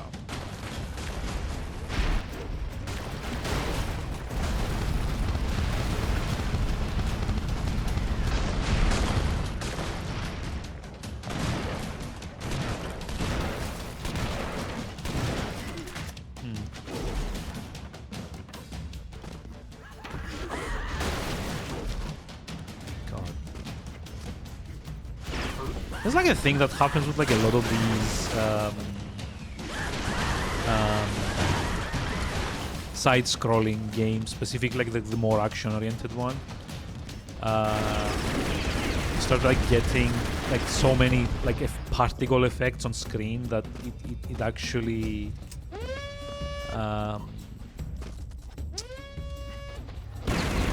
it actually ends up kind of like obscuring like what you're supposed to be doing. Like it's like more than one occasion in games that I've kind of like been to the point where you can't really see what's happening on screen because, you know, there's like way too many effects. It's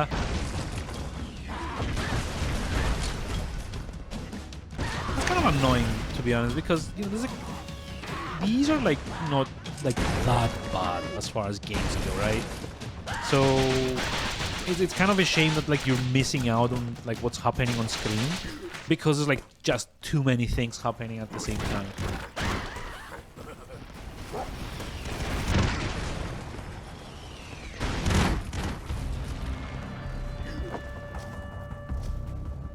Ooh. Okay. Stealth tank. Surprise. Yeah, sure. Stealth. Fine. That's what this is. Stealth. Jesus Christ. I'm dead. I'm dead because I did it dumb. Holy fuck. Oh, come on.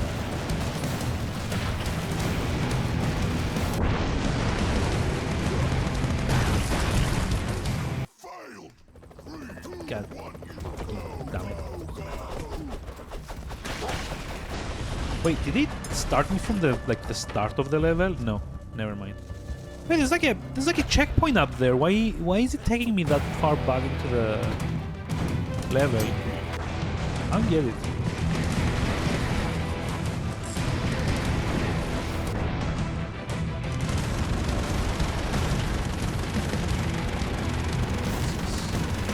This is not fun. Jesus Christ.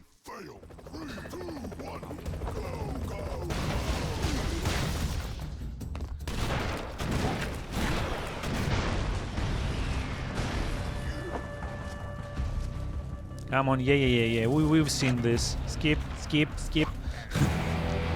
Ah, shit. Ad starting soon. That sucks. Fuck. Well, those are not coming, so I'm just like gonna wait here. The intense music. Thanks, Twitch.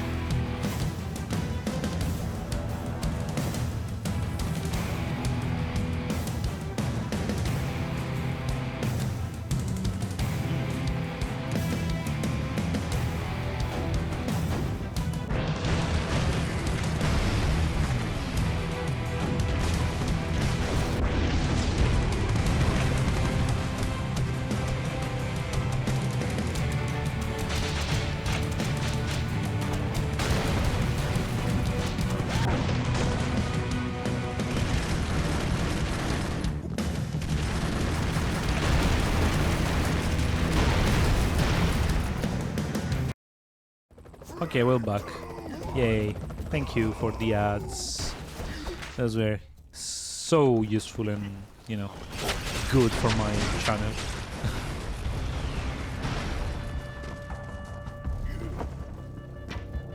I'm sure like the 2 cents that Twitch thinks it made off of me were well worth an interruption.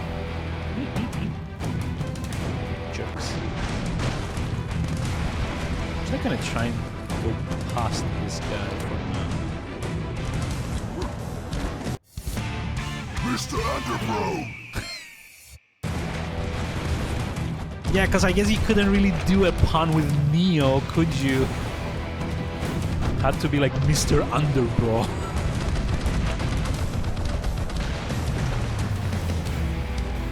It just sounds like Mr. Underwear or something. Yay, we win! Woohoo! We punched the tank to death. Sorry, we kung fu the tank to death. I guess. 6C. Oh, it's like another challenge? Cool. It's a covert operation. McBrover is deep in enemy territory in a mission to actually murder the terrorist leader. Oh, MacGyver would never kill anyone, I think. I haven't seen like all the episodes ever, but as far as I remember, it's like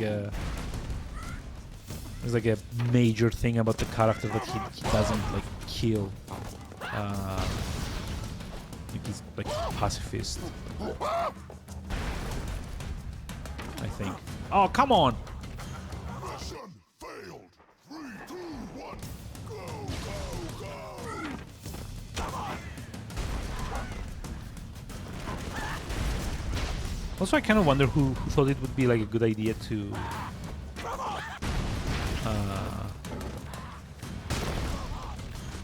like let MacGyver keep his like sticks of dynamite. Just like, yeah, there we go. Oh, okay, we just like. It's Christmas after all, right? We just like get presents for everyone. Ho ho ho. Do you think I can actually just like climb up from here though? I don't trust it, to be honest.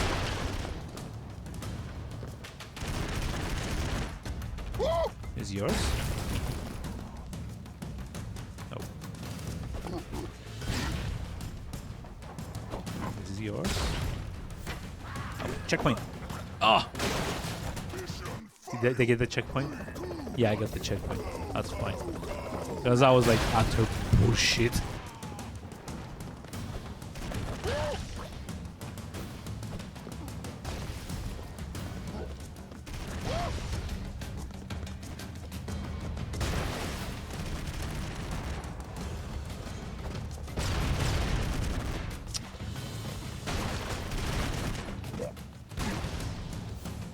God, that's like so annoying.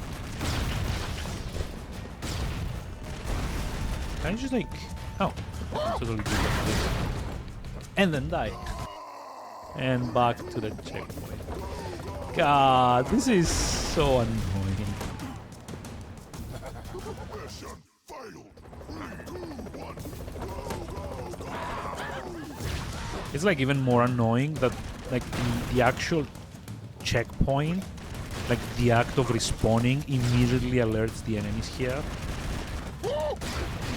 It's just like such a bad thing. You should never just like have an enemy directly like looking at where the like your character is gonna respawn. Because then you kind of like get to the get like a situation where the player might like be dying over and over, and the moment they're respawning, they get like swarmed by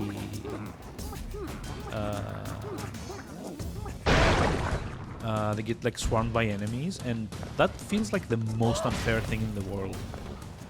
Always, it doesn't matter how you like implement it.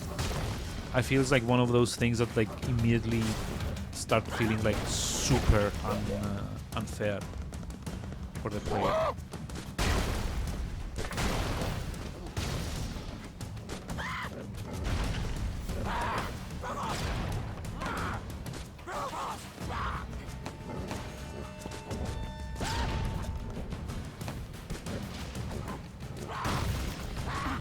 Oh, fuck off.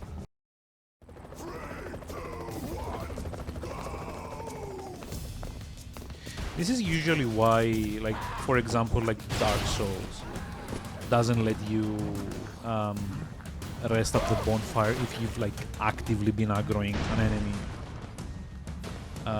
or like if you're like mid-invasion, it won't actually let you like, you know, rest at the bonfire, because it would get to the point where it would feel like very unfair to, you know, not be able to react, because like the enemy is right on top of the spawn. This is also why in a lot of FPSs, like spawn camping is considered to be like a very bad thing. Because, well, yeah, it makes sense tactically to just like deny enemies like the opponent, like the ability to like respawn. It also doesn't feel very fun if you're like on the receiving end.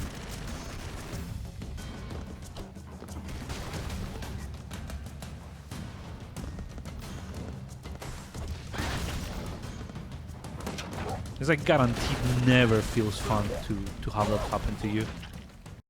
Like there has never in the history of gaming been any person that's saying, "Oh, they're like spawn camping us. This is kind of neat."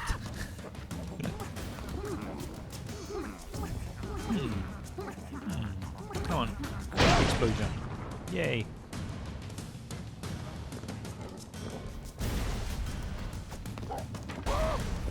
Also, I don't know, like this game doesn't really like work when you're playing this like solo thing, like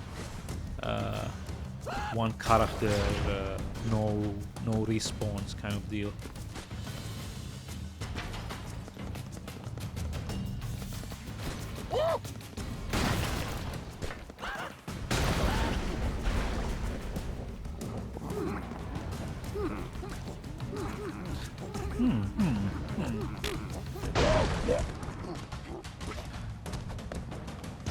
And they're like still not all dead. Damn it. Come on.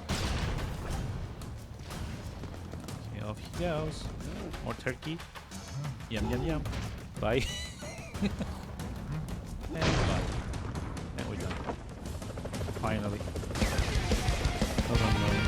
It has actually also happened to me that you get to the RC car crate. Jesus. That was gonna be fun. It actually has happened to me that you kill the boss that you need to kill to finish the mission. You trigger the helicopter pickup, but before it actually makes it to you, you get shot and killed. And confirmed reports of WMDs in Jalpin have necessitated a preemptive strike. Keep on your toes, Broforce. Third level Ruby.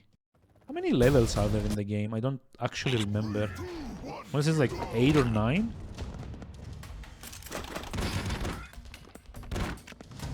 Oh, there's actually allies. Cool.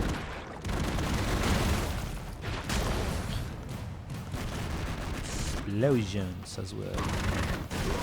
Fuck.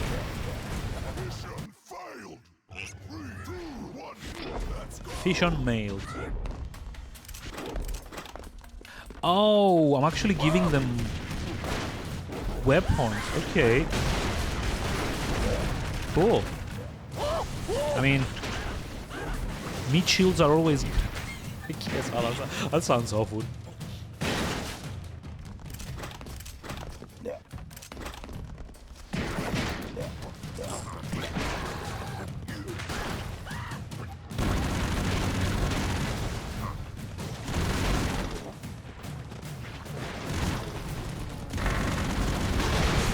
No! I forgot you get like the pushback like that.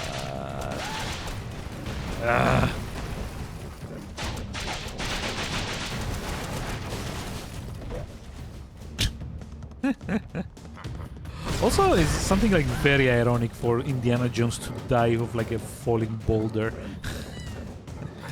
I don't know. It feels like, you know, a bit funny, but like also like maybe like a bit annoying. Also that.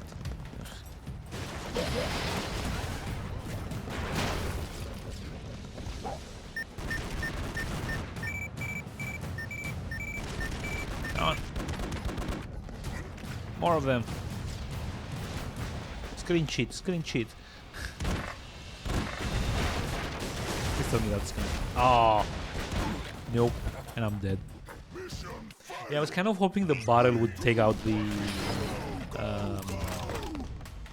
what's his name? What's its name? The tank.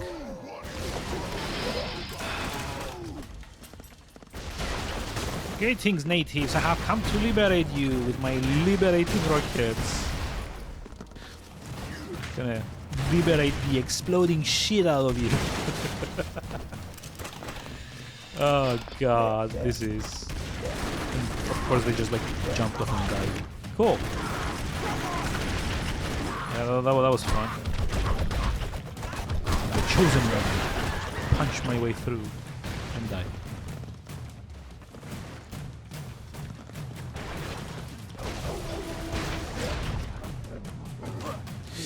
God, I thought I had killed the other one.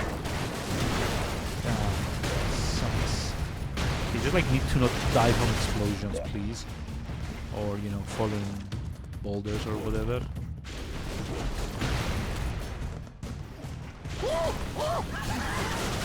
Just you know, not dying in general would be great, amazing even. Ooh.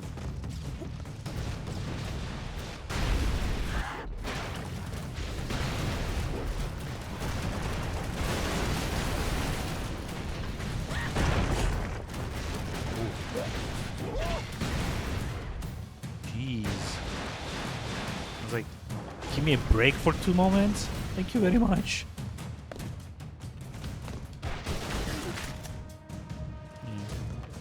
Wonder when I get my next unlock though. It's been a while.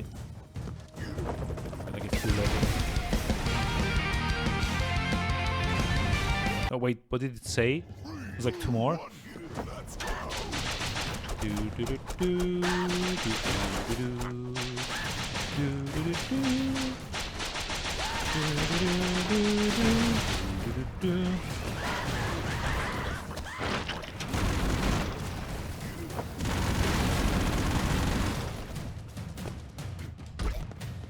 I am also kind of curious if there's like any like characters that are, you know, like specific to the PC version. Because that feels like the kind of thing that like a developer would do, just like have like unique characters that only appear in like a specific version of the game. Yeah. That was kind of dumb, but like, you know, in a funny way. So fair enough. I may have just like been like killed off screen, but that's fine.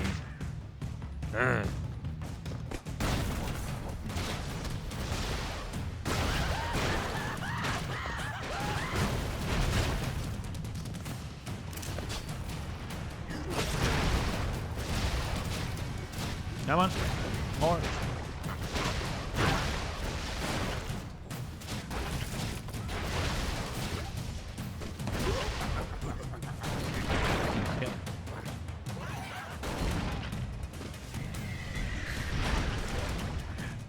I also love like the Texas Rangers like airstrike thing.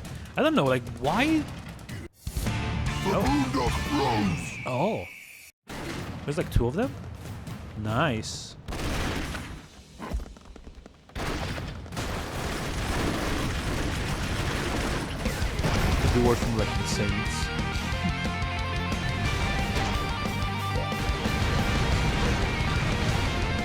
Away we go. Let's see.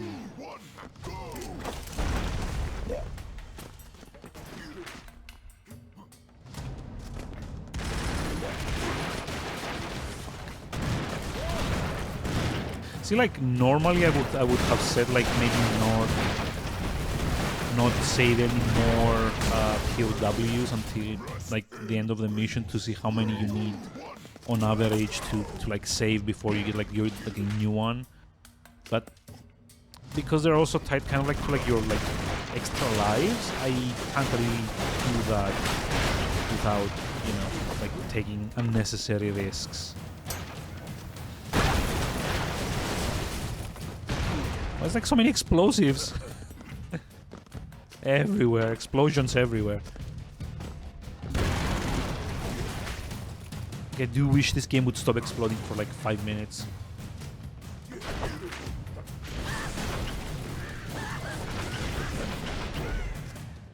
Boss? Huh?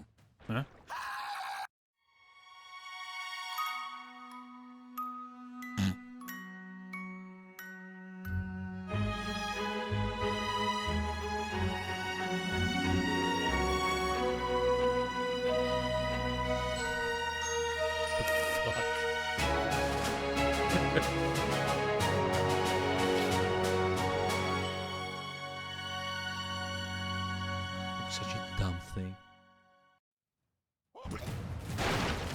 Okay. Haha.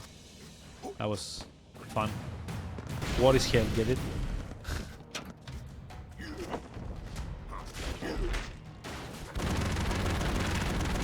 Yeah, I feel there's like a few things that if you're like a parody game, you shouldn't really be trying to do.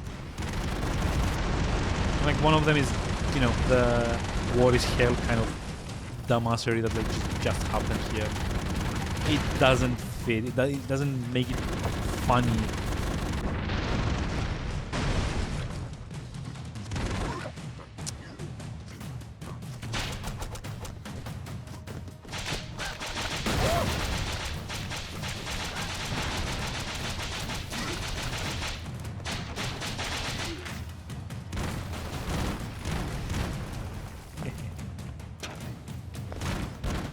I don't know, it's just like the joke's a bit flat, considering like how many people you end up like killing over the course of the game, you know?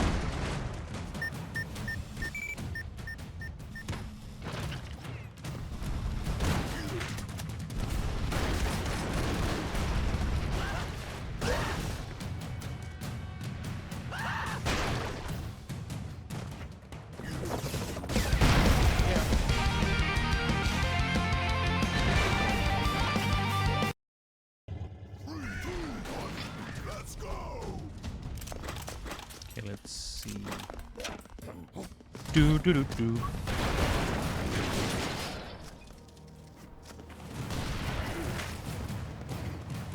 And again, I forgot to check how many unlocks it takes to get these. Oh! Wait, you actually like... You actually get like 2 hits as the Saints.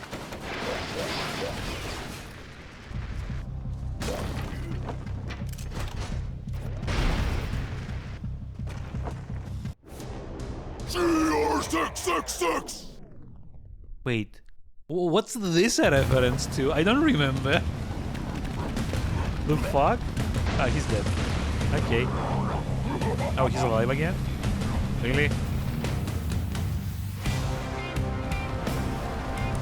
Come on. I'm gonna get closer.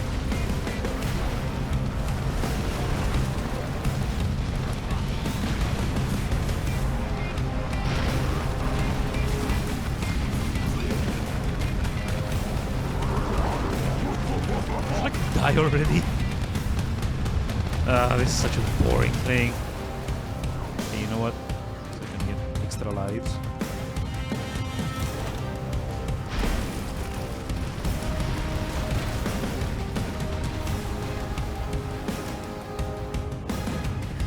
Is it literally just like this easy? You just, you know, bring the little... Oh, no. Hold on. I don't have any more like jetpack juice anymore, so...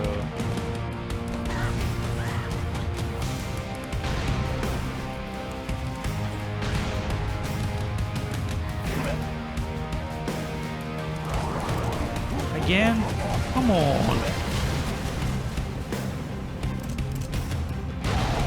Am I just like supposed to like push him like back? Oh, machete, okay. Danny Trejo. That's fun.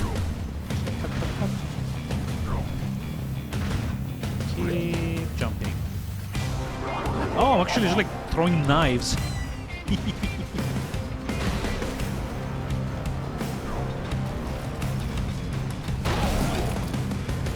I don't really get like what this is supposed to be like a reference to though. Come on, up you go. I guess we need to like push him off the ledge. Off we go. Dig, dig, dig. Come on. Bye-bye. Yay. I'm okay, this is like interesting considering like everything else that you're supposed to be doing. 8, 7. That's it? Okay, I'm just like gonna check how many levels are there in this game. Let's see, web browser. Broforce levels are there. Let's see, campaign. Blah blah blah blah blah. Server covered ops level cannot be restarted once something completed.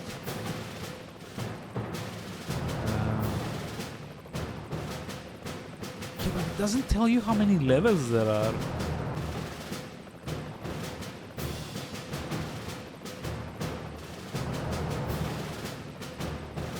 Jesus Christ. How many areas? Come on. Oh, 15. Okay. That's a lot. So yeah, I don't think we're actually finishing this today. This country really, really hates liberty. Probably. Oh, parody. This is such a worrying parody.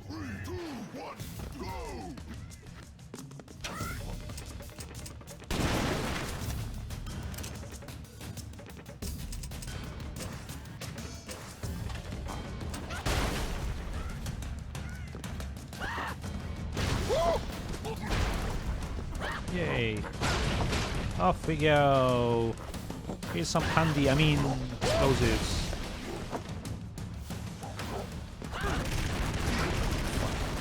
I almost had it like a do it all in like one run.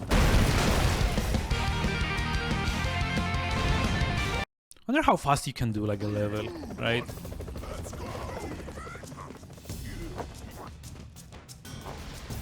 Oh, except like this one. Except like this one's like one of those like vertical levels, so can't really just like move down as fast as I'm like moving like horizontally. That's fine though. We can like deal with this one way or another. Dead. Oof. Just like save a few, just in case.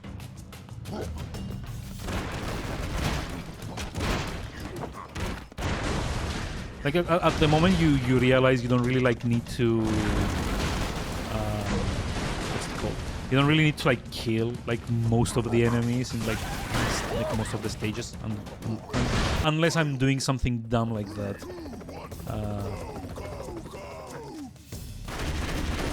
And yeah, when you kind of like realize that you don't really need to like, kill like a lot of the enemies, just like the ones that are like in your way actively, it all becomes like a much faster kind of thing.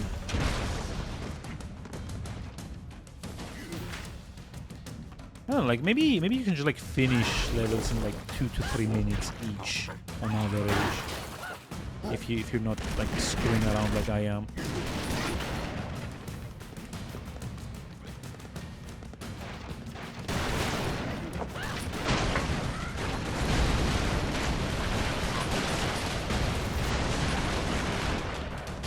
It's like where all the explosions are kind of like screwing you over.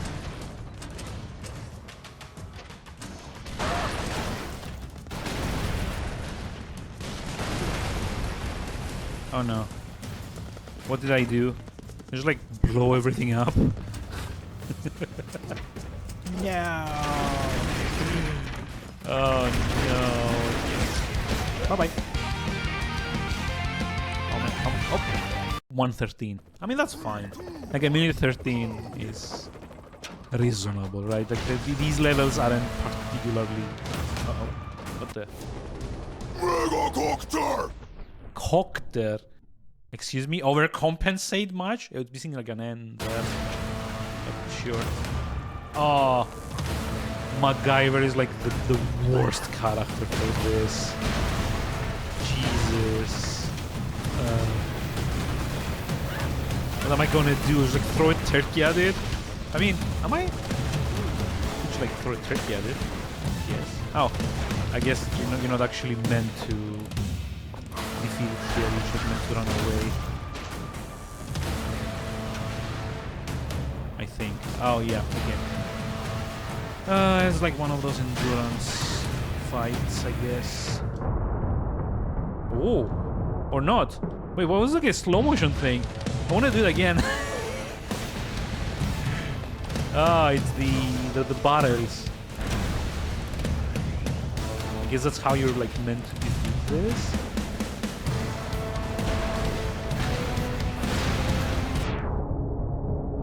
Okay, yeah, I guess you're just meant to launch barrels up at it. That's kind of cool. Although it's like guaranteed that like the character would have been crushed by the helicopter falling on them. Hey, speedrun. 10 more rescues and claim your next unlock. Oh, that's a good one. 10 rescues? Like, do I even get like 10 rescues in like a single level? Something something by partisan something something unilateral military intervention.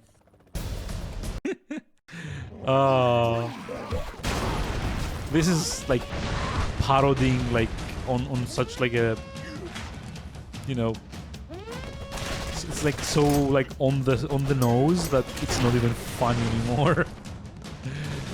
It's just it's like it's funny because it's true.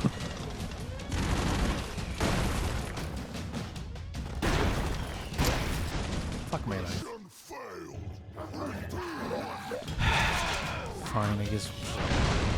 Speed this. Or not.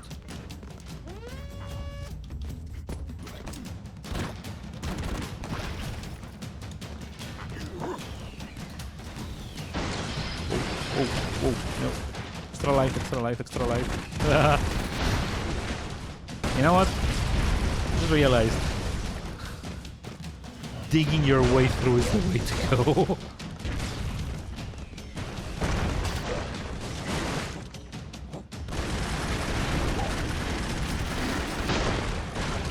I mean, up to a point. That's the point where you just get landmined to death. Yay. I also just realized that by going underground, I'm probably missing on like respawns everywhere. So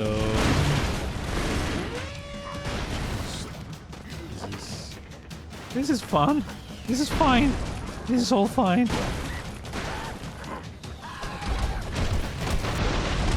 Everything's amazing.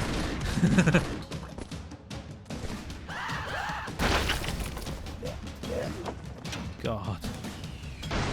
Just like stop for a moment, give me just like a breather. Not like asking for much. You know, just shit not exploding in my face for 3 seconds. That's all.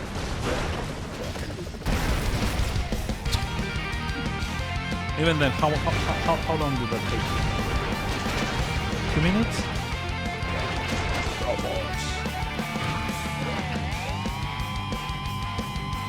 Okay, so 2 minutes and 2 more rescues. Okay, let's just like see what the next unlock is and then just like call it quits for today. Like it's not like I'm like breaking any new ground with this. This game has literally been just like me getting like all the what's it called? Like seeing like all the reference characters. It's like Conan, I guess.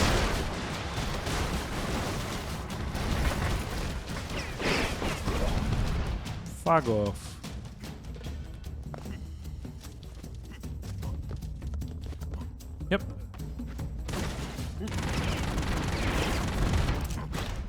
Oh! Wait, I can actually just... Okay. Yeah, I didn't know that. You can actually just like pull the other guy out.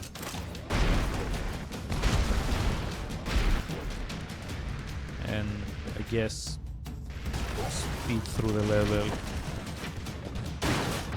Like you have no care in the world.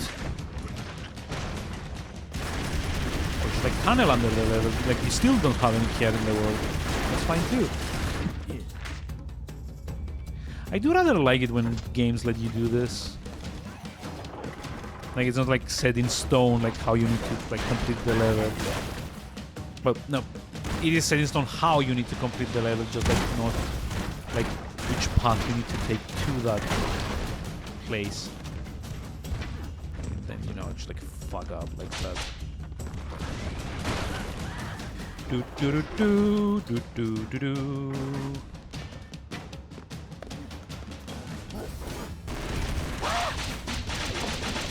Bye.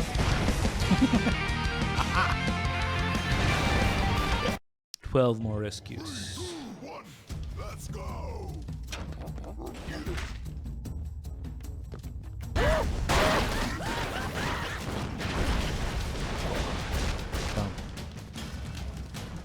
Come on, Saints.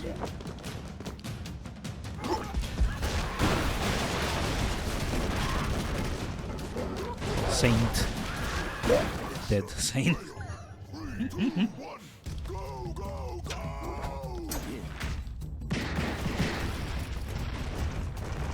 He's like literally punching through the ground with like Dirty Harry.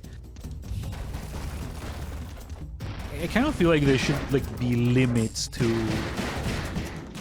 like what exactly you can kind of like do with like the older abilities. Like maybe you shouldn't be able to kind of like tunnel your way through with just, you know, punches unless you're like the freaking chosen one.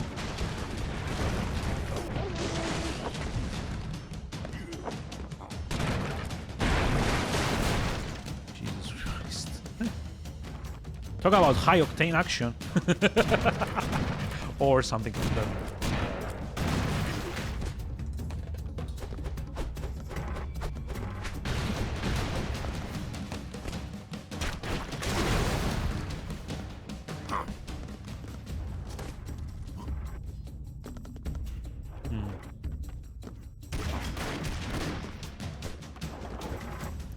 I mean, this must be like a very interesting game to speedrun, to be honest.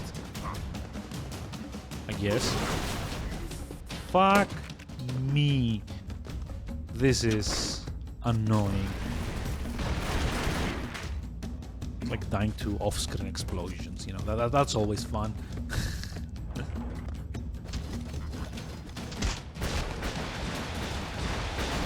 Ah. There was even like a checkpoint that I didn't see here.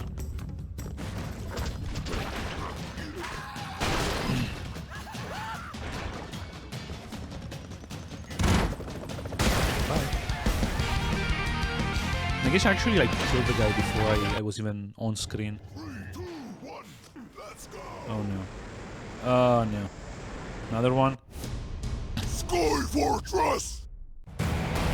Okay. Wait, I know what's gonna happen here. I'm gonna have to like dig my way down to like, defeat it.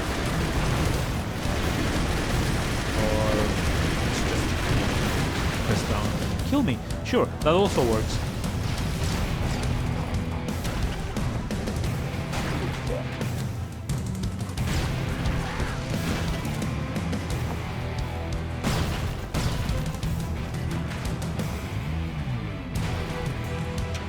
I really don't know what I'm doing, by the way.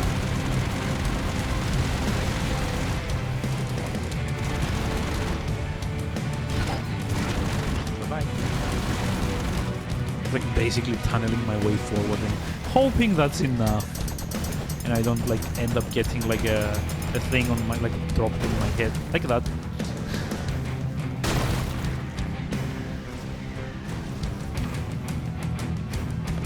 I'm actually curious if it's possible to just, you know, like kill the thing and not run away.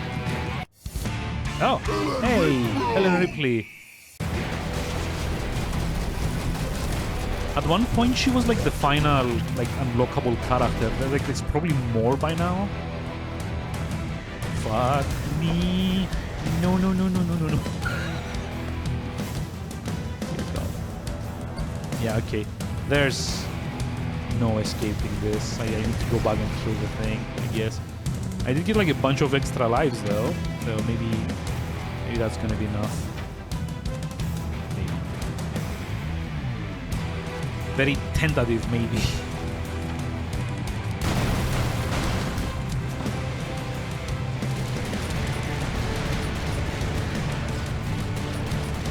Oh wait, it can move? Oh, I see. So you're actually like supposed to just like break it off piece by piece? Yeah, okay, but...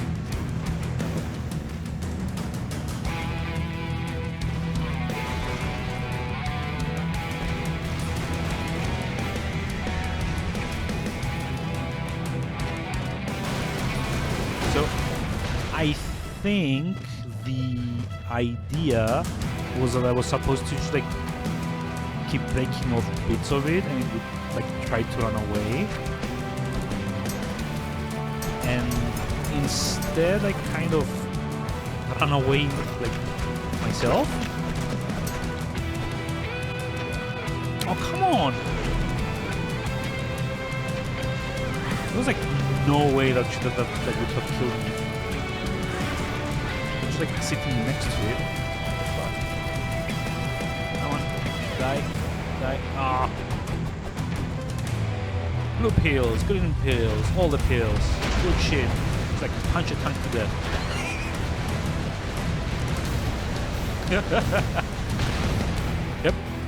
Yep, that sounds about right.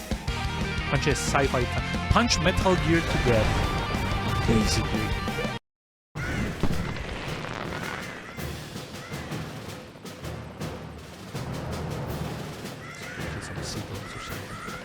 Come over here. Ah!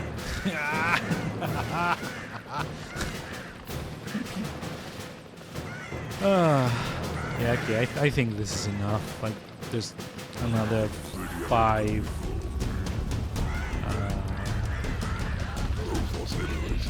There's another 5 or 6 levels to do. So, yeah, we're gonna go like stop adding now.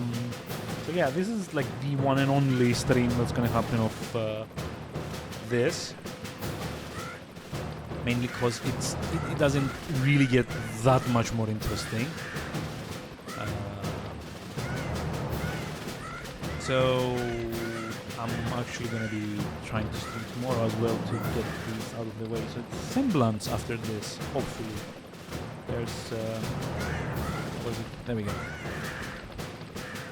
There's like the little spreadsheet which I'm now gonna mark as incomplete for Broforce. And tomorrow we're going to be trying Semblance for a couple of streams and then start with the Italian games for the final month.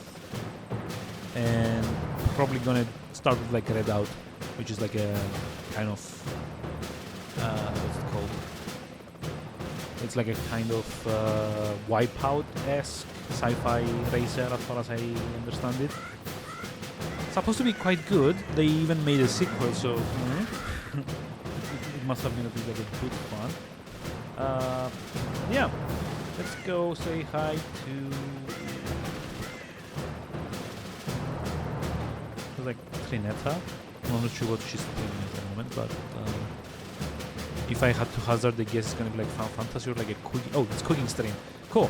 Okay, let's go say hi to Trinetta then for nostalgia cookies, I guess. And I'll see you tomorrow at like 9 PM local for Semblance.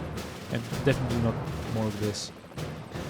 Have a lovely rest of the evening and yeah, see you around soon. Bye-bye.